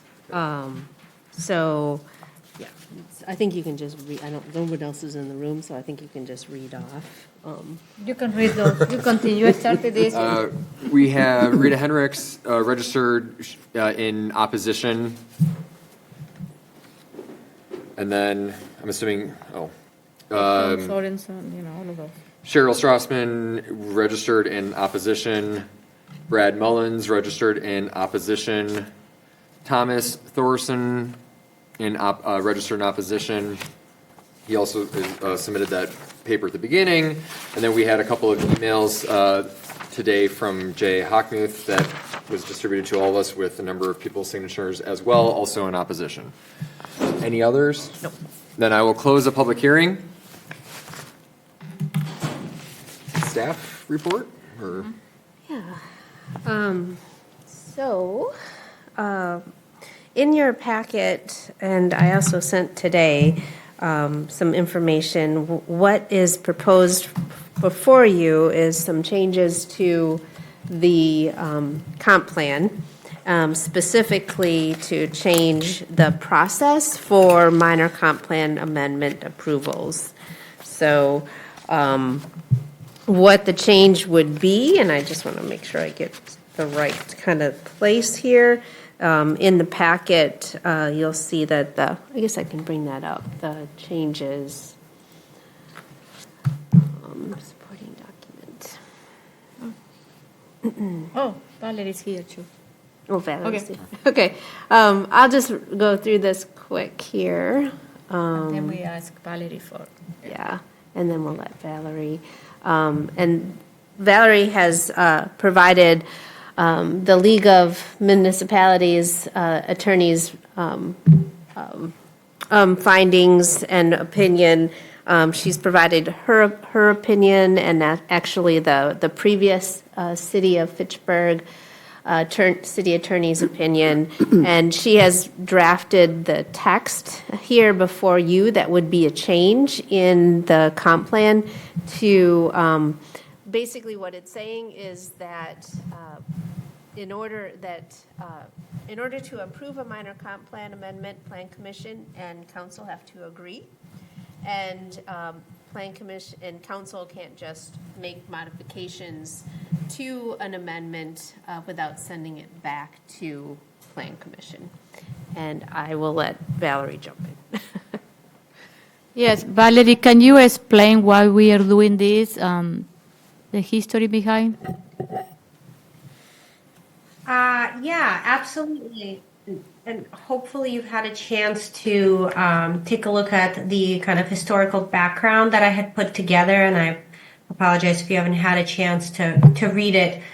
Basically, kind of the overview is that back in 2009, when the comprehensive plan was being considered for adoption, the former city attorney, the prior city attorney, Mark Sewell, in consultation with the planner at the time, had issued the opinion, which is now in your hands, which addressed this very issue of whether the Common Council could adopt a plan or an amendment to the plan without a recommendation from the Plan Commission to do so. And the conclusion that he had reached, based on looking at the comprehensive plan statute, was that the Common Council could not do so without a recommendation from the Plan Commission. So that was essentially kind of the rule or the law of the land in the city of Fitchburg for about 10 years. In fact, all of the comprehensive plan amendments that would come before the Plan Commission and the Council included this language that talked about Council only being able to make technical corrections and that any substantive changes would have to go back to the Plan Commission for their consideration. Then in 2018, there was a proposed comprehensive plan amendment, the North Stoner Prairie Amendment, which generated a lot of participation from both the public and the developer. And in effect, the three alders who had sponsored that amendment at the request of the property owners had requested to change the future land use map in the North Stoner Prairie area from high density to medium density. And then there was kind of a back and forth essentially between the Plan Commission and the Council as far as what the Plan Commission was willing to recommend. So the status quo at the time was, and by that I mean the existing plan at the time, said high density. The Council wanted to, I should say the alders, wanted to propose an amendment to change it to medium density. The Plan Commission didn't want to approve that medium density, or at least not as it was defined at the time in terms of the density cap that it provided. And so there was quite a bit of back and forth. And it arrived at a kind of a standoff between the Council and the Plan Commission, where the question became, again, can the Council just go ahead and change it without the Plan Commission recommendation? At the time, the mayor had asked me for my opinion, and at that point, and this is in 2018, I had looked at the statute, I looked at the case law, which there wasn't any court cases that interpreted the statute. And so because I'm the city attorney, part of my job is to issue legal opinions when requested to do so on behalf of, or at the request of the council or the mayor. And so I issued an opinion, and my opinion was concurring with the former city attorney, which was that in my reading of what that statute said, this, that both a recommendation from the Plan Commission and an approval from the council were required to change the comprehensive plan. At that point, the council or several of the alders on the council, as well as the mayor, wanted to get essentially a second opinion and requested that I file a formal request with the League of Wisconsin Municipalities for an advisory opinion, which is something that can be done when a municipality has a legal question and they want the League of Wisconsin Municipalities to provide an advisory opinion. Now, that advisory opinion isn't like a court case, right? It's not the end all and be all like a court decision might be. But in the absence of a court opinion, it's kind of what we have to go on. And so I filed that request, and in early 2019, the League of Wisconsin Municipalities issued their formal advisory opinion, which is also in my memo in your packet. And in their advisory opinion, they likewise said that in this particular case, in the comprehensive plan statute, not as it relates to other things that Plan Commission may consider and Common Council may consider, but specifically as it relates to comprehensive plan amendments, that the authority was essentially split between the Plan Commission and the Common Council, and that both bodies needed to approve in order for the change to be approved. Ultimately, with regard to that particular amendment that caused all of this kind of back and forth on this request for an amendment, as my memory serves me, that amendment was actually approved at some level of compromise that the Plan Commission and the Common Council agreed upon, and I believe, if I recall correctly, it was actually adopted by both bodies. However, the following year, in 2020, when the city adopted, rather than not a minor comprehensive plan amendment, but a plan update, a full overhaul, the Common Council directed staff to provide several versions of language that would provide them with authority to make these types of changes in the future. Now, I should add that the League opinion specifically said that it doesn't really matter what the comprehensive plan says, because it's the statute that governs this splitting of the authority. And so really the language of the comprehensive plan wouldn't control, it can't overrule a statute. But despite that, ultimately the Common Council did in March of 2020 decide to adopt this new language, which did grant authority to the Common Council to sort of unilaterally, if you will, approve future comprehensive plan amendments. And so that's what our comprehensive plan amendment process has stated in our plans since March of 2020. Again, that's not consistent with my prior opinion, the former city attorney opinion, and the League of Wisconsin Municipality opinion, which is why at the mayor's request, I have drafted this amendment to bring our comprehensive plan language in line with those advisory opinions. So I'm happy to answer questions if you'd like, but that's the historical background. And I should add, until a court rules definitively to say this is what the statute means, the best we can do is interpret it. So, I don't know what a court would say if it went to court. It hasn't been to court. But in my professional opinion, in reading the statute, that's the opinion that I reached, and that's the opinion that League of Wisconsin Municipalities Legal Counsel reached as well. So that's what I have to offer you. I can appreciate other folks may have a different opinion. I respect that as well, but that's what I have to offer you today.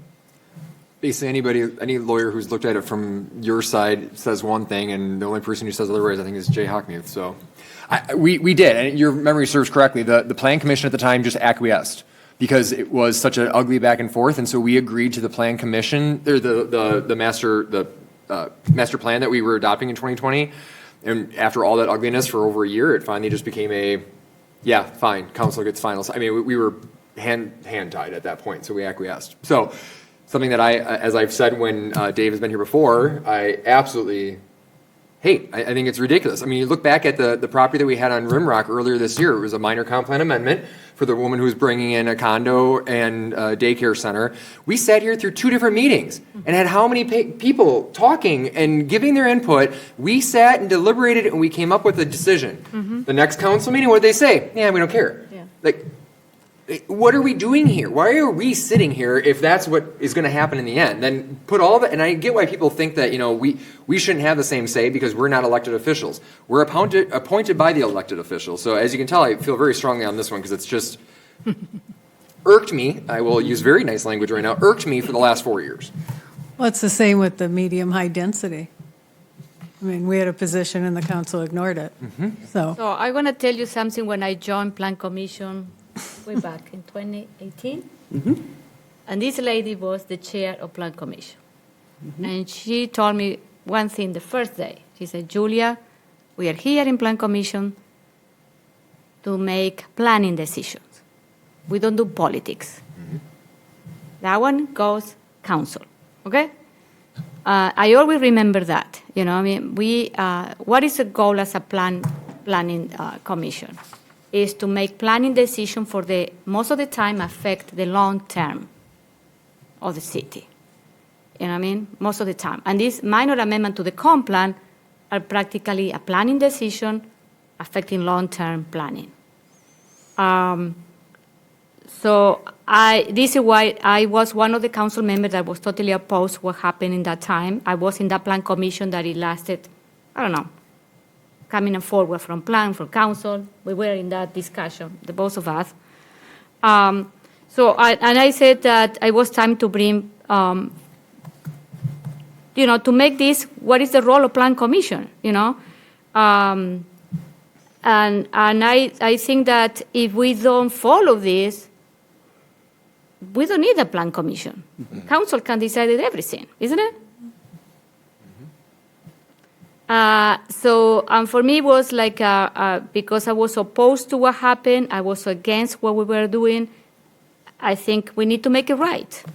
And yeah, it could be, maybe it's going to bite me in some of my projects that I want to move, but I think I want to do the right thing and follow what, our two previous attorney, our current attorney, and what the legal municipality is saying, and this is what I decided to bring this forward to you and to the council to have that separation, between planning decision and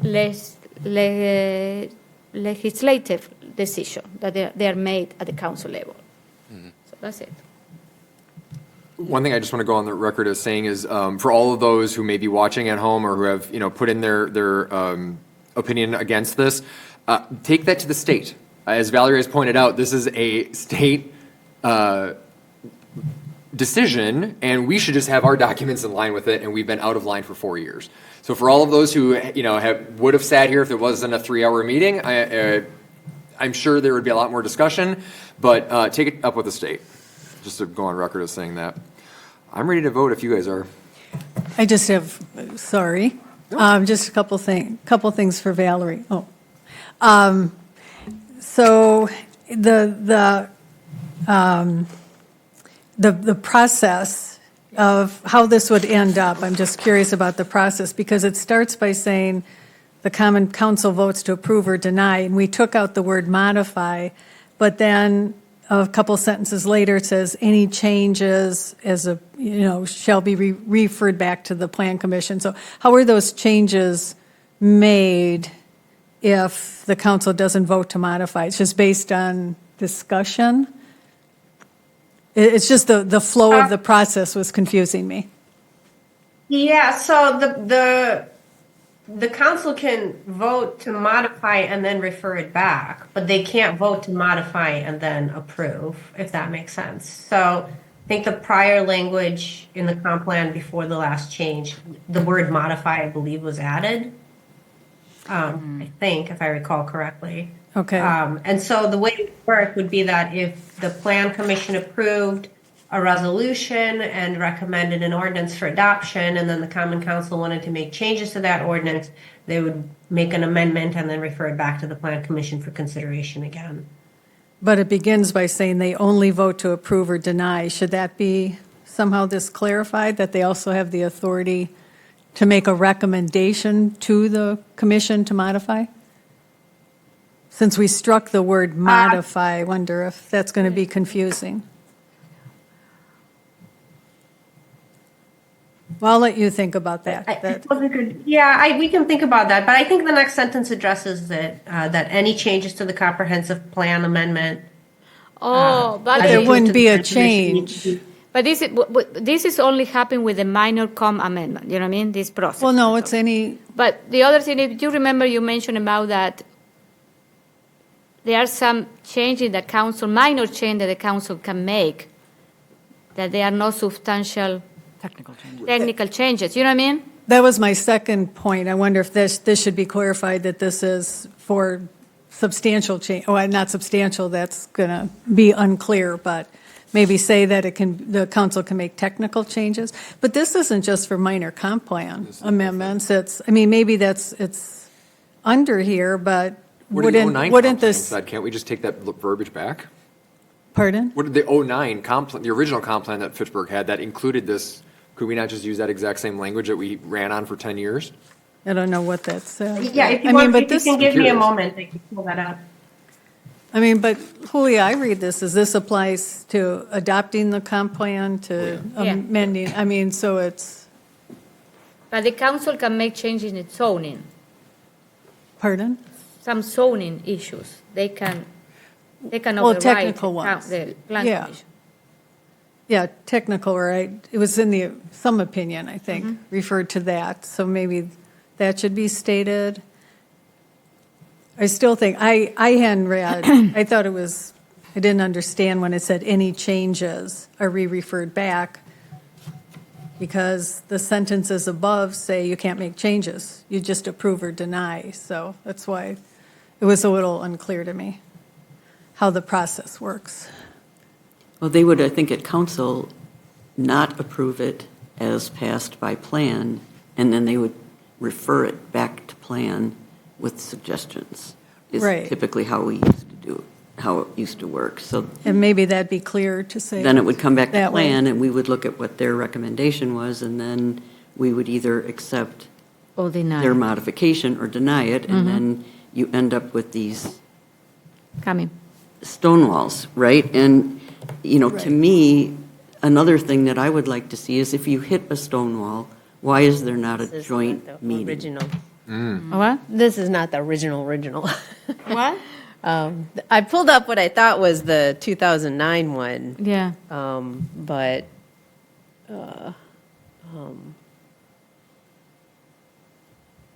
this is I don't know. There Valerie, is if you it can the see city that one, but this has got the changed text. So I'd have to go back and pull out. I don't have immediate access to the old one. I just thought that might save us time rather than debating the verbiage on this if we had, existing verbiage that we've used before. Essentially, to your point on that first line, they're going to approve or deny it. Right. They may deny it with comments, but that's the two things they can do.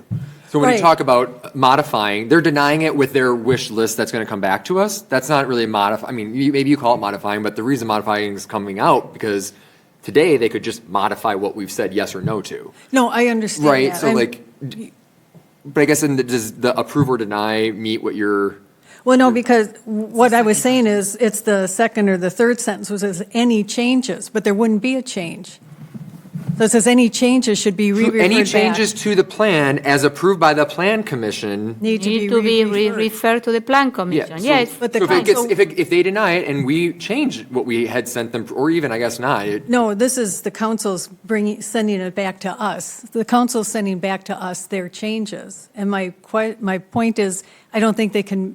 I see what you So mean. this is Yeah, why you want I to do keep read it the better now. modify. You want to keep the modify. Well, I wouldn't keep modify, but I would just say council can propose changes and send it back to re-refer it. For approval. I think, if Or a I may, denial if to you the add the comprehensive word plan. modify back in, the amendment would read, following the public hearing, the common council votes to approve, deny, or modify the ordinance adopting the proposed comprehensive plan amendment as approved by the plan commission.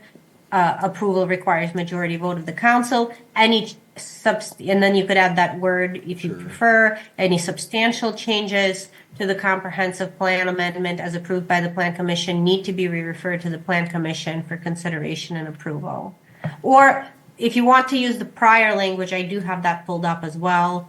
I believe this was the original language. At least this was one of the options that was considered in 2020. That was called option B, which was the Plan Commission recommendation at the time. That language read, following the public hearing, the Common Council votes to approve, modify, or deny the ordinance recommended by the Plan Commission for adopting the proposed plan amendment by majority vote of the council. The Common Council may make non-substantive technical changes to the recommended Plan Commission version of the amendment. A substantive change affects the use of land or makes a qualitative change in the plan. That non-substance I liked better, or non-trivial versus your any substantive changes, because that sounds way too. But what you just read is more of where I kind of think of as like non-substantial, trivial. I think it was Little technical, numbers. she said. Yeah, I mean, Yeah, technical change. I think that just calls it out maybe a little bit better. But if we were to modify this text, because this was a, do we have a public hearing and all that? Would we be able to continue with like timelines on this if we change the verbiage of? I don't know, ask Valerie. Can we change the language? Are we If we making a redline the red substantive line, yeah, change? does it have to go back to? I square think we one? can redline the red line. I don't see any reason that that There's couldn't be time. done. It doesn't go back to council till December 10th. Sure, okay. So then, yeah. That's correct. So we would put the word modify back in. I think that makes it confusing, frankly. What about just saying, following the public hearing, Common Council votes to approve or deny, blah, blah, approval requires majority vote. Well, of course, denial does too, right? And they say, council may propose changes to the comp plan as approved by the Plan Commission and re-refer it back for their consideration. So just something like if council proposes changes, the proposed changes will be re-referred? Because to say any changes sounds like the change is already made. The second Can't make sentence a just change. keeps looping back on Plan Commission, right? It doesn't actually clarify that council is the one proposing change. Oh, yeah, it doesn't make sense. Yeah. So council may re-refer any changes, proposed changes to the comprehensive plan as approved. So really, the Common Council will vote to approve or recommend modifications to the ordinance. Well, they can deny, But right? I guess No. because Can they it's not a. They really can't deny. I mean, I like, mean, that's what ultimately, we're saying is right. they either have to approve it or propose it back to us for. In my general process, I would prefer that they had three options, to approve, deny, or to vote to refer back with changes. Oh, okay. That's a cleaner way. to say it. That's how it would work better in our Right. processes. Okay. Yeah. But But Carol raises. I'm not an attorney. But Carol raises the point, if Plan Commission recommends something, can the council even deny it? How can they deny it? Yeah, they can deny. They just cannot like fails, it. They yeah. can say, we don't like what Plan Commission is telling Yeah, us. and then the project would die. Yeah. Yeah, but that's not what we want to have happen. So- I think But what we're that's- looking yeah, for that is seems- getting better communication. That's, if I may, that's the crux of the League of Municipalities, in my opinion, was that the power is split between two bodies. It's not that the Plan Commission trumps the council or the council trumps the Plan Commission, but rather that both bodies have to agree to a change, otherwise the plan remains without change. So that's what the So the denial power is kind of evenly split, if you will. So we can tweak that language as this body sees fit. I think adding back the word modify could work, or if you want to look at other options, you can direct staff to draft something and bring it back at the Can we next bring it meeting if back you in want next to do meeting that. and they approve it to send it to Plan Commission, to council by December, isn't it? We have time, isn't it? Liana? Yeah, we've already noticed for the December meeting. So, yeah, it should be fine It to would come fine? back To come back in November. November with a But cleaner I version? would ask you all to just vote, take a vote to request staff to make changes and then return back in November. Okay. I would ask for a vote on that, though. are we comfortable, like, I guess, leaving it up to staff to figure out that verbiage now that we've given feedback? You can. Well, it'll come back to us, so, yeah. Well, but I don't think want the to way get you to, said. I don't want to get but to the next meeting and then Right. us sit here and try to redline again. Yeah. Like, Okay, I would prefer that modify not be in there, because I think it's confusing. But I think the way Deanna said it Yes. tracks well. Three choices. Yeah. Approve, deny, re-refer to plan. Re-refer, yeah. I like And that they better. would take a vote to re-refer to plan with such and such changes. Could we get, if you're going to be working on this, can we just get it in our hands sometime between now and the meeting so that we would have a day or two, even just like send back, that's not going to work for me? Yeah, we can make change, we can review it. Yeah. At least that way we have time to also absorb it, yeah. Are you okay, Valerie, with that? Yeah, that's fine. Okay. Then can I have a motion as staff requested? I'll move to postpone ordinance 2024-027 to the November meeting and direct staff to make changes as outlined in this discussion. Second. Second, all those in favor say aye. Aye. Aye. Any opposed? That motion carries. You can continue the meeting. I am in pain. What happened with the medium high? Was that? It was passed at council differently. Right, and so Which is now. an exact reason for this. So that's in effect, even though it's contrary to legal opinions. Yeah. What did they do? Okay. It was The passed, medium high. the medium high density was passed at the higher dwelling unit. A lot of things we pass using that language, Got so it. it's not the only thing. Yeah. So it is incongruous with with this version, but not with how it currently is written. All right, so then next on the agenda is 5. It looks like we have 5K. Is that correct? It's red and it's, Yep, it was a late addition Okay. to your agenda, and it is for the North Factory Hub. MG&E needs to install electric service to service the hub, and they needed to have an easement. So it was a late addition to your packet so that we could get this onto the Board of Public Works and then also eventually onto council. So what it is, and I don't even know I guess we didn't even get the drawing on there, but it's an easement in order to To have electricity. to have electricity to the hub. Yeah, so staff would recommend approval. I move approval of resolution R18724. Second. seconded by Josh. All those in favor? Aye. Any opposed? That motion carries. Next on the agenda is 6, report from department. So first up is potential zoning code update discussion. Yeah, so I have made some suggested updates and changes. Somewhat was tied to the potential project on Lacey and North Fit and Notre Dame, but there's two different. There's a change and proposed for high density residential that would allow a limited amount of business general uses within high density. So, as you know, we don't have a mixed use zoning district. So this proposal for something for us to start to consider would be, would it make sense to allow in high density development and high density uses a limited amount of business general uses? So that was kind of the first exploration here. I put a stipulation that it could only be located at the sidewalk level floor and that the area of these uses could not exceed 50% of the total building footprint. Then also within high density, our high density zoning district is tailored for suburban garden style apartments. That's why we always do our multifamily in PDD. And of course, PDD is a difficult, it's time-consuming approach to zoning for staff and for long-term record keeping.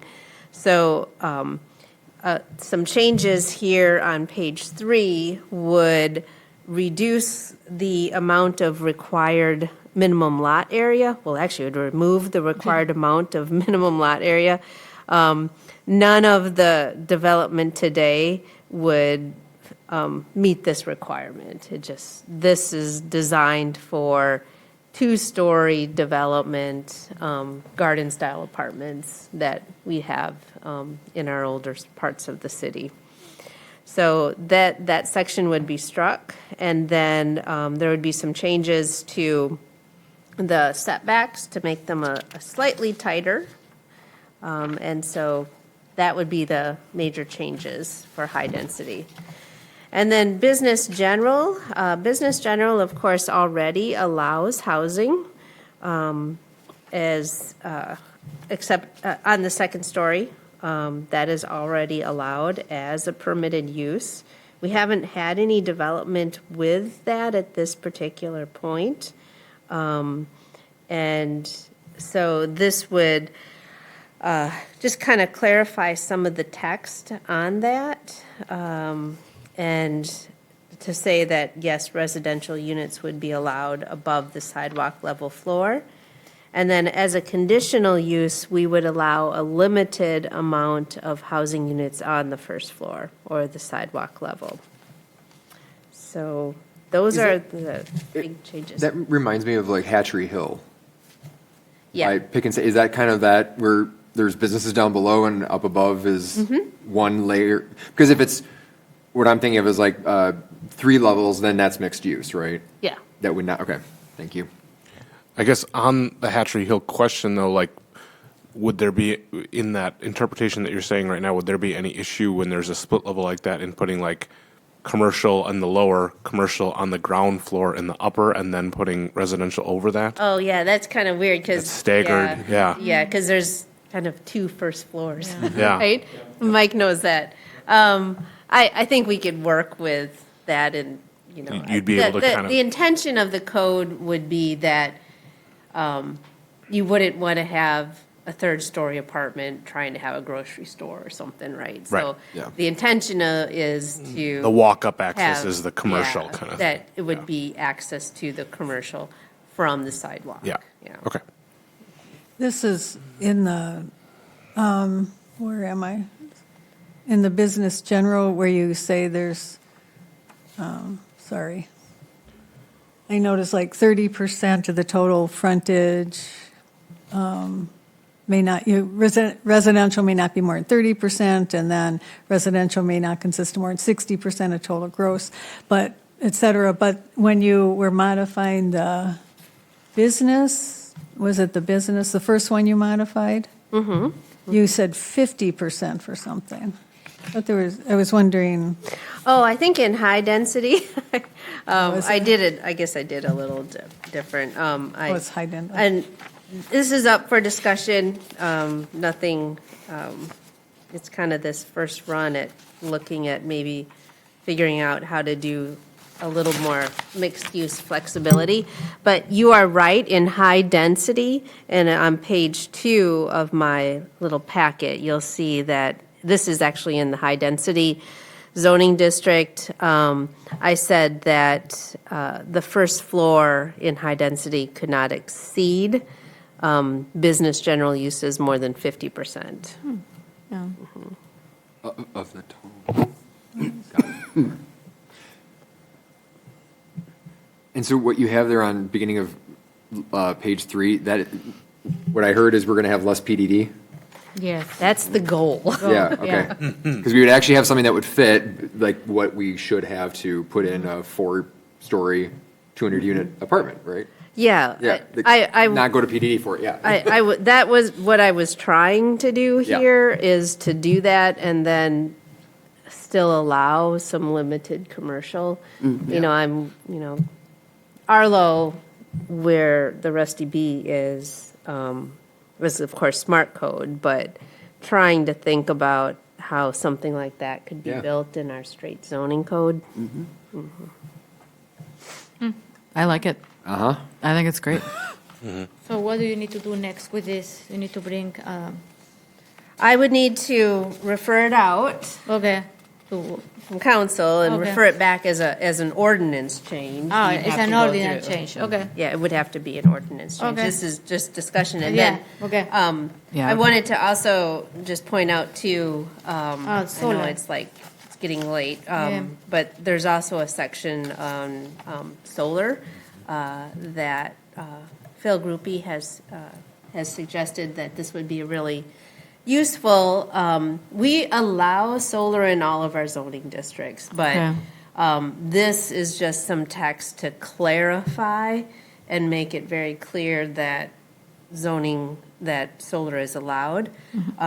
It does break out a little bit. So there's solar collection systems that are part of, that are accessory uses, right? And then there's the solar collection systems that are ground-mounted principal uses as solar farms. And so there's actually 3 different sections in here. The first one is the ground-mounted accessory use. The second one is the building or roof-mounted accessory uses, which is most common, which we mostly see. And then there's a section on solar energy, ground-mounted, or the solar farms. These requirements are nothing that is out of the ordinary of what you've already been approving. It just kind of puts it into code. We don't have anything, isn't it? We don't have anything In writing. in Yeah. writing really Yeah. that talks to specifics of this. Would we Was- still? No, go ahead. Would we still have the issue where, like a conditional use, we have no ability to refuse a conditional use under circumstances because it's a permitted use? I know we face that right now, right? We Yeah, can't with really the solar control solar farms. No, that just has to do because it's a utility. Okay. Yeah. That's just the nature of. Yeah, it's the nature of dealing with utilities, and the PSC steps in on those kinds of things. And Got it. Was the solar language lifted from someplace else? yes, couple of different sources, and I don't remember off the top of my head, but I can share that with you.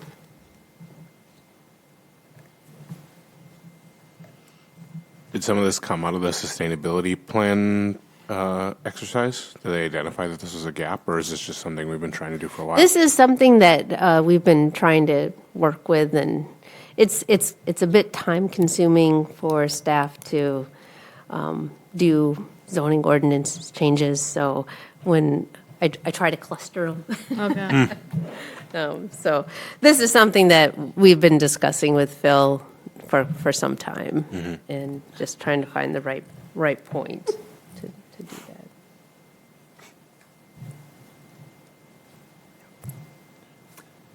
I think it's great. Yep. Agreed. Anything else from department? No, not at this point. Then 6B, Agricultural and Rural Affairs Committee report. There was a meeting yesterday, and there was some groupthink helping somebody determine how to subdivide a large area of agricultural land. But also Deanna mentioned that she's starting the RFP process for the comp plan update, and invited people to start thinking about the kinds of issues they would want addressed regarding agricultural land in the city. So they're going to start thinking, and that's it. All right. Then up next is Transportation and Transit Commission report. Yes, so we met on, it was last week? And, oh gosh, I'm sorry, on the wrong notes. Yeah, we met last week. We discussed the bus service disruptions for a while, and then we got into the main topic, which was Fitchburg parking requirements, and I wanted to bring this to the Plan Commission. There was a proposal to consider removing the developer standards. There's no parking requirements in our ordinances, but, and actually the comp plan has a lot of references to wanting to reduce the amount of parking space or parking on land, but there are still codes, I don't know what you call it, sorry, is it? Standards. Standards. There's still standards that I think developers do pick up, and I think what Ned talked about today is a perfect example of just following the standards because they're there. Even if the city would be flexible, it's just easier just to do what's based on the pages so they don't have any resistance and get a cancellation because of the parking. So the proposal was to, and so anyway, this red line versions is literally just our chair, Steve Arnold, just giving like an example of how it could be. It's not an actual proposal. It's just for purpose of discussion. But I wanted to bring this to you and see what your feeling was about the Transportation and Transit Committee potentially taking this up and trying to propose something for Plan Commission and Council's consideration. And I can certainly talk more about it if you guys are interested. I'm a big fan of taking recommendation from that committee on something like this. I completely agree that I think we can be more sensible, and if there's a better way for us to do this, I'd love to hear it and have us react to it. So what is the ultimate goal for this? What is the goal? You know what I mean? Like the goal would be to remove like how specific the parking requirements are so that developers can be more flexible. Okay. I think that's the first goal. I think we can then eventually maybe talk about transportation demand management. I can't remember that. We started a very early conversation about potentially taking it a next step and actually encouraging developers to encourage alternate modes of transportation. But that's a much bigger step. The first step would just be taking a look at how to remove the parking requirements so that developers design what they feel like they need and not what they feel like they should based on what the city standards say. So I'll say for me when I got this, a red line of the first 2 pages is a complete non-starter to me.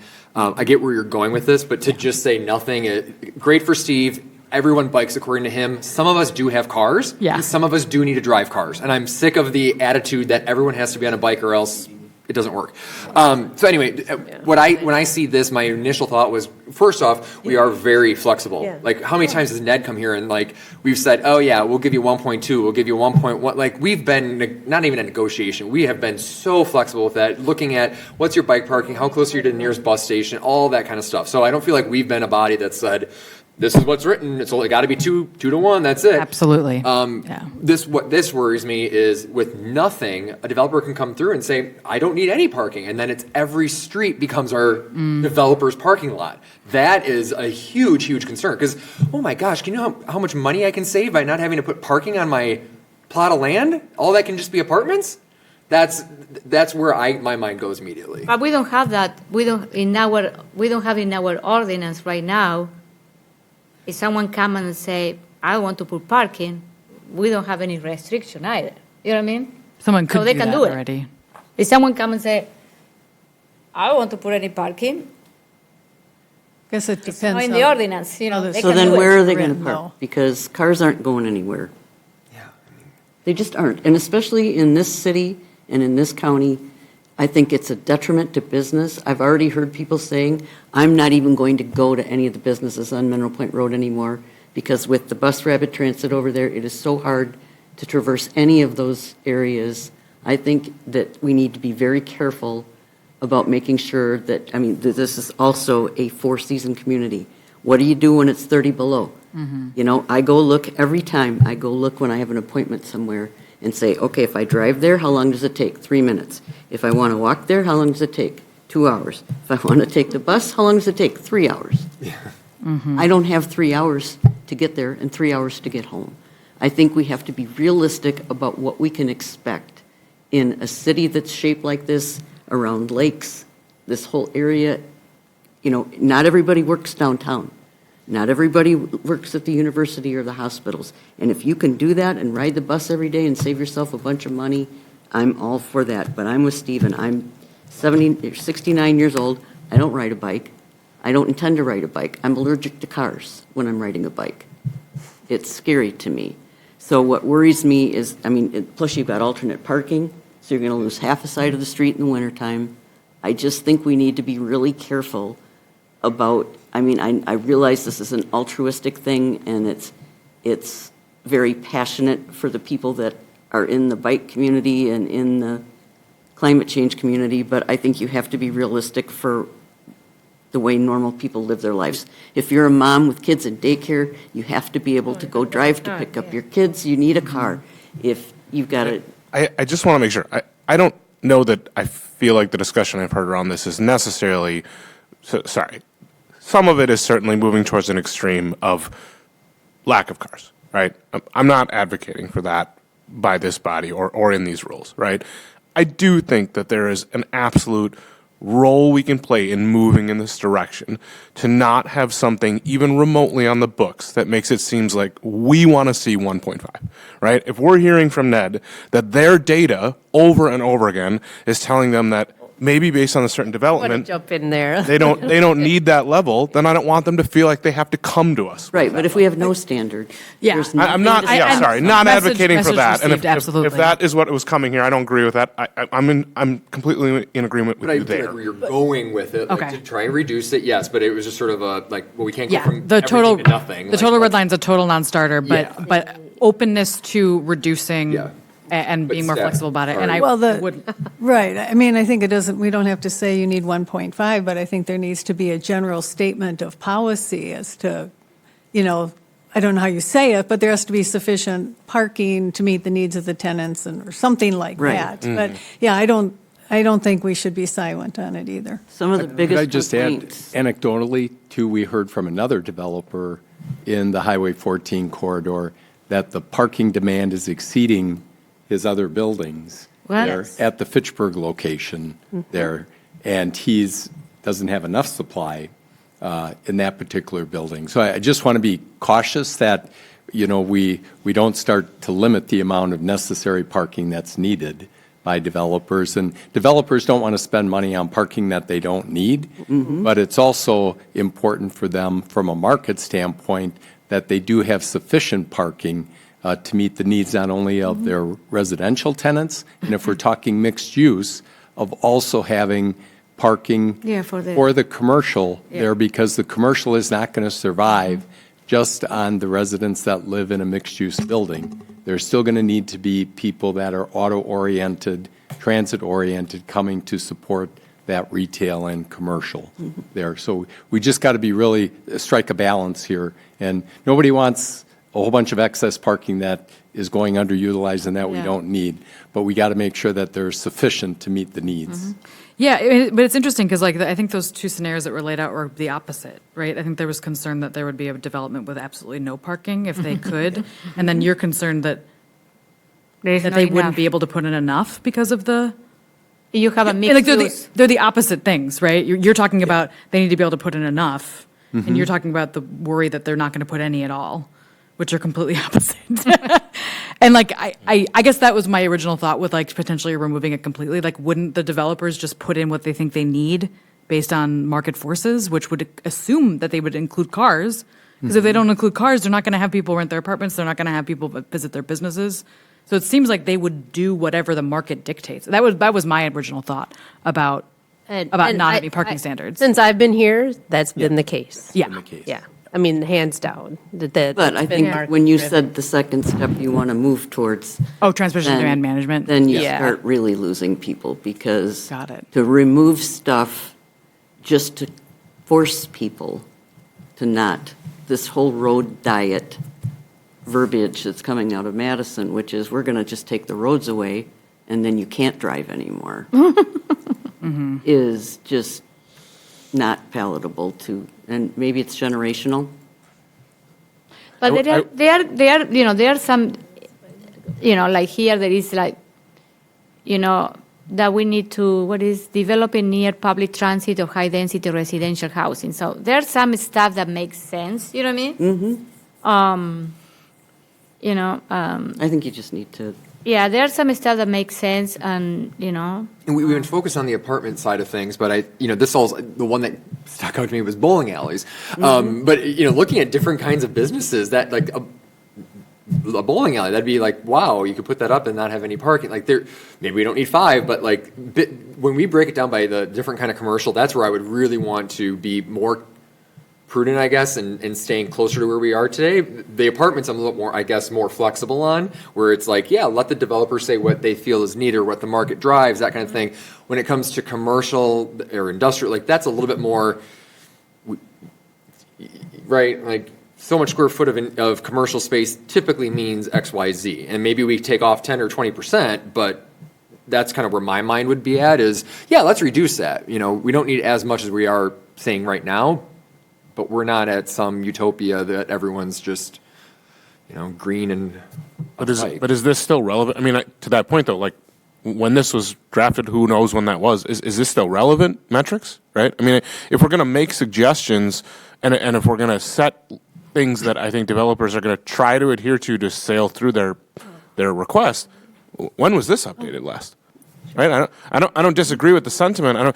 I do think that some of this comes into the fact that like some of these conversations don't have to be at odds with each other, right? We need public transit badly, and it's going to change the way that we drive on our roads, and it's going to change the way that we blend with those cars, right? And so I can appreciate that road dieting is coming into play here as a piece that I think can be kind of a scapegoat in some of this, but I think there's also a need here for the fact that, like, especially when we talk about putting a high-density development, the reason I'm in favor of that down Seminole Highway is because I fully assume Lacey and Seminole Highway are going to become the next big transportation corridors, right, especially in terms of public transit. And so I just want to make sure that if we're here for long-term and if we're here for the view of how we want these cities to become sustainable and walkable and all the things that come with that, this is still a piece of that in my mind. One thing I would just add in the commercial section there, if we're talking national restaurants and retail and commercial, they have parking standards, and if they cannot meet those standards, we will not be on their list. Right, and we just had that with the hotel. Yeah. I mean, any of those, it's more. I mean, nobody's discussing a cap, correct? I just want to make sure we keep referring to a cap. Nobody's discussing a cap. I mean, I think maybe Right? that's transmission demand management. Was that when I brought that up? Is that I think it's generating maybe that conversation? too extreme for the type of Well, I don't think we are. even proposed it. I don't think TTC was proposing a cap. That one is, we need to, I am all for, improving, looking the future, all of that. But I think we are not that urban city. We are still semi-urban, you know what I mean? So that one is, you know what I mean? So we are not like a Madison downtown or Milwaukee downtown or big city midtown. We are not, you know what I mean? Yeah. That we can apply this, you know what I mean? Well, I don't know. It just has occurred to me that I feel like the market drives what people want. I think. I mean, the market's been driving this, right? Residential 2 parking stalls. I haven't approved anything except single family. Parking is sold per dwelling.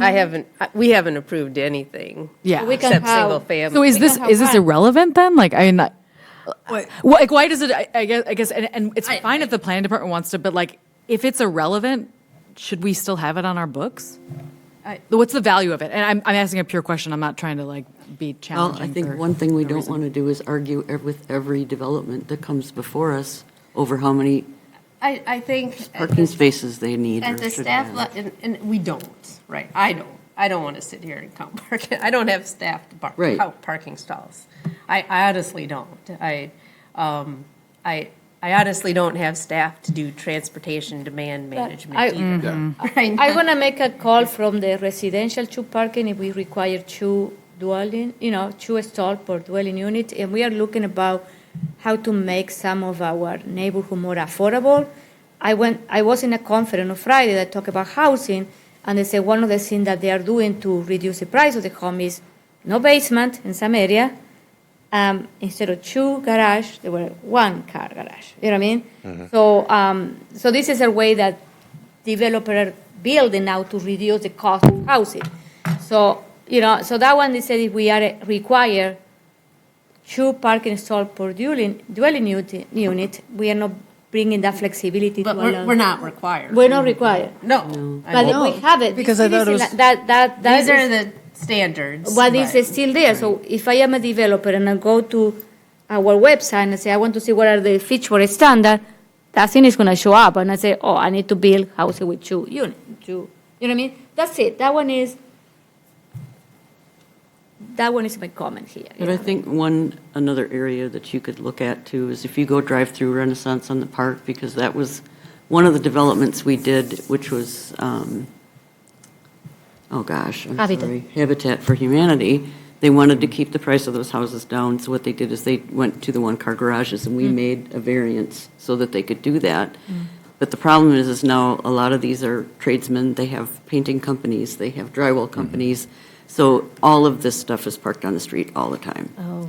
So then it starts to spill into the other parts of the neighborhood, and when I was still the alder over there, people would complain that, they've got all these commercial trucks parked in front of my house every day because they can't park them in there's no room in their driveway because it's a small lot. They only have a one-car garage. So we can create problems by doing that too. So, I mean, I understand. I get a little passionate about this because it gets. No, I think what we need to Well, do again, is, because diversity we are going to also. have this conversation also next year when we revise the comprehensive plan. Isn't it going to be another opportunity to revise all of that? Yeah. But I think we need to provide some flexibility. That's it. The word is flexibility, you know what I mean? That's it. How does flexibility look like? Yeah, as long as we're not going to transportation demand management. And I can This is just step communicate one, that because to you said this is step one to go to step. Well, no, I was just talking about that was the conversation. I'm not saying that there's any. Okay. She's testing the water. I'm bringing it to you. The water's I can hot. tell them what you guys think. This is why I'm bringing it to you. I think where he lost us is when it says only after they are all planned for implementation. And then you look to minimum parking lots. So it's, Yeah. the way he wrote it, it's like we're going to require all of this first. This is So I think. This is creating It was a lot of unfortunate, yeah, a lot of resistance. he didn't. That's fair. Write it in a way to get buy-in. Yeah, and this was not developed with the group. This was Yeah. just one person Yeah. redlining as an example of what's possible. So it sounds like TDM is very much not staff time to do it, not an interest in the plan commission, but openness to changes When we do that the match comp with plan. what reality. Yeah, But would you prefer to do it on the staff level when we do the comp plan amendment, or should we just not even bother with it at TTC because that's forthcoming? I guess I think we have been working really well with our developers. I don't think there's a particular problem. Our developers bring the amount of parking that they believe is the correct amount of parking. If staff has some questions, we will ask. I'm okay if these standards go off the website. I'm okay with that.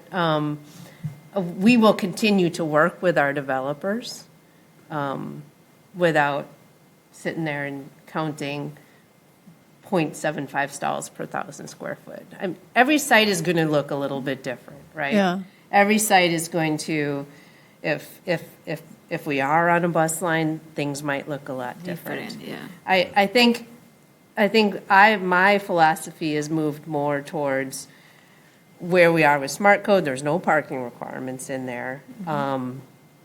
We're getting the parking that we generally need. There's going to be parking problems in Terra Vista. We've had that in Uptown Crossing too, where they've, And so, there hasn't been sufficient parking sometimes. yeah, And there's, in that smart code is where my fear comes in, right? If they come here to ADR, then great, we can comment on, that's part of the ADR process. But when the smart code happens, we are removed from all that. Yeah. That's where my big concern was on those developments especially. And in that case, you need transit. Like, that's the problem, is we need public transit. Yeah, 'cause in otherwise order you to, can't. this is people what I want say, an alternate option. if we have great public transportation that we don't have in this city, in this And then county, in this walkable country. stuff. You know what I mean? Because I grew up in Argentina, in the second biggest city, and we didn't need a car. I didn't drive a car until I left the country. You know what I mean? I learned how to drive here. Because we have excellent public transportation that took it one place to another one, you know what I mean? And the connectivity and everything, like we have this BRT that we are implementing right here. We had it there like 30 years ago, you know what I mean? This is what I say, and we don't have that public transportation, system that people can rely every day, and you have a bus coming to your front door every 10 minutes. Yeah, there's a chicken and the egg thing. If it doesn't exist, then people don't build their life around it, and if they don't build their life around it, it won't exist. It's like it's how do you what comes first. So anyway, it sounds like perhaps maybe a next step would be to invite you and maybe you to TTC to just talk about how you guys work with developers on these types of things, so that the TTC can understand what the process actually looks like versus what just is seen by What Googling was the website. TTC feedback?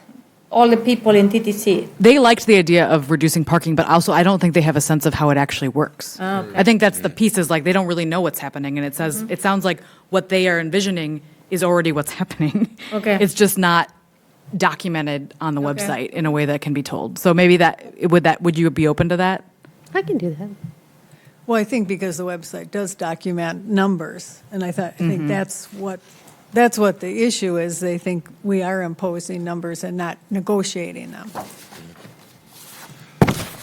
And I guess as somebody who has to go in the Walgreens Pizza Hut parking lot on Fish Hatch there in PD, I love that we don't do that anymore, where that's the rule, and you just got to squeeze them in, and you can't drive two cars past Oh my God, each I hate other. that I parking don't know if you remember like those parking lots that have been built probably 20 years ago now, 30 years ago, where like if it said this per square foot, that's how many you put in, and how many of those parking lots are just like you can't even navigate around them because they put in that one extra spot that we required. So at least we don't do that anymore. We've been very flexible.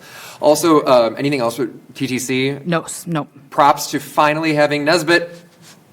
What? And Seminole. And Seminole, there's blacktop on our roads after 4 months. But- 4 months. But not Osmondson. Not Osmondson. That is for Just like it's stated. I'm sorry. I do have one more thing from TTC. I'm so sorry.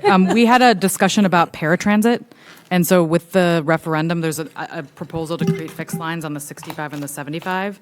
And that would, with those becoming six fixed lines, there would be paratransit within 3/4 of a mile of those, which would include the Civic Campus, which currently anyone getting paratransit anywhere that there's currently bus lines cannot get here because it's not on the fixed line. So it was a discussion about what the paratransit currently looks like, which doesn't include the Civic Campus, among other things, and then what it would look like if those became fixed lines, which would happen theoretically if the referendum passes. Obviously, would TBD specifics, but we had visuals to show what that looks like, which is pretty extraordinary to look at. So anyway, we had that discussion. I can send the images to you all for reference. Thank you. All right, thank you. Any other announcements? If not, I'll take a motion to adjourn. So moved. Second. All in favor? Aye. Aye. Opposed? Call adjournment, 10:16 PM.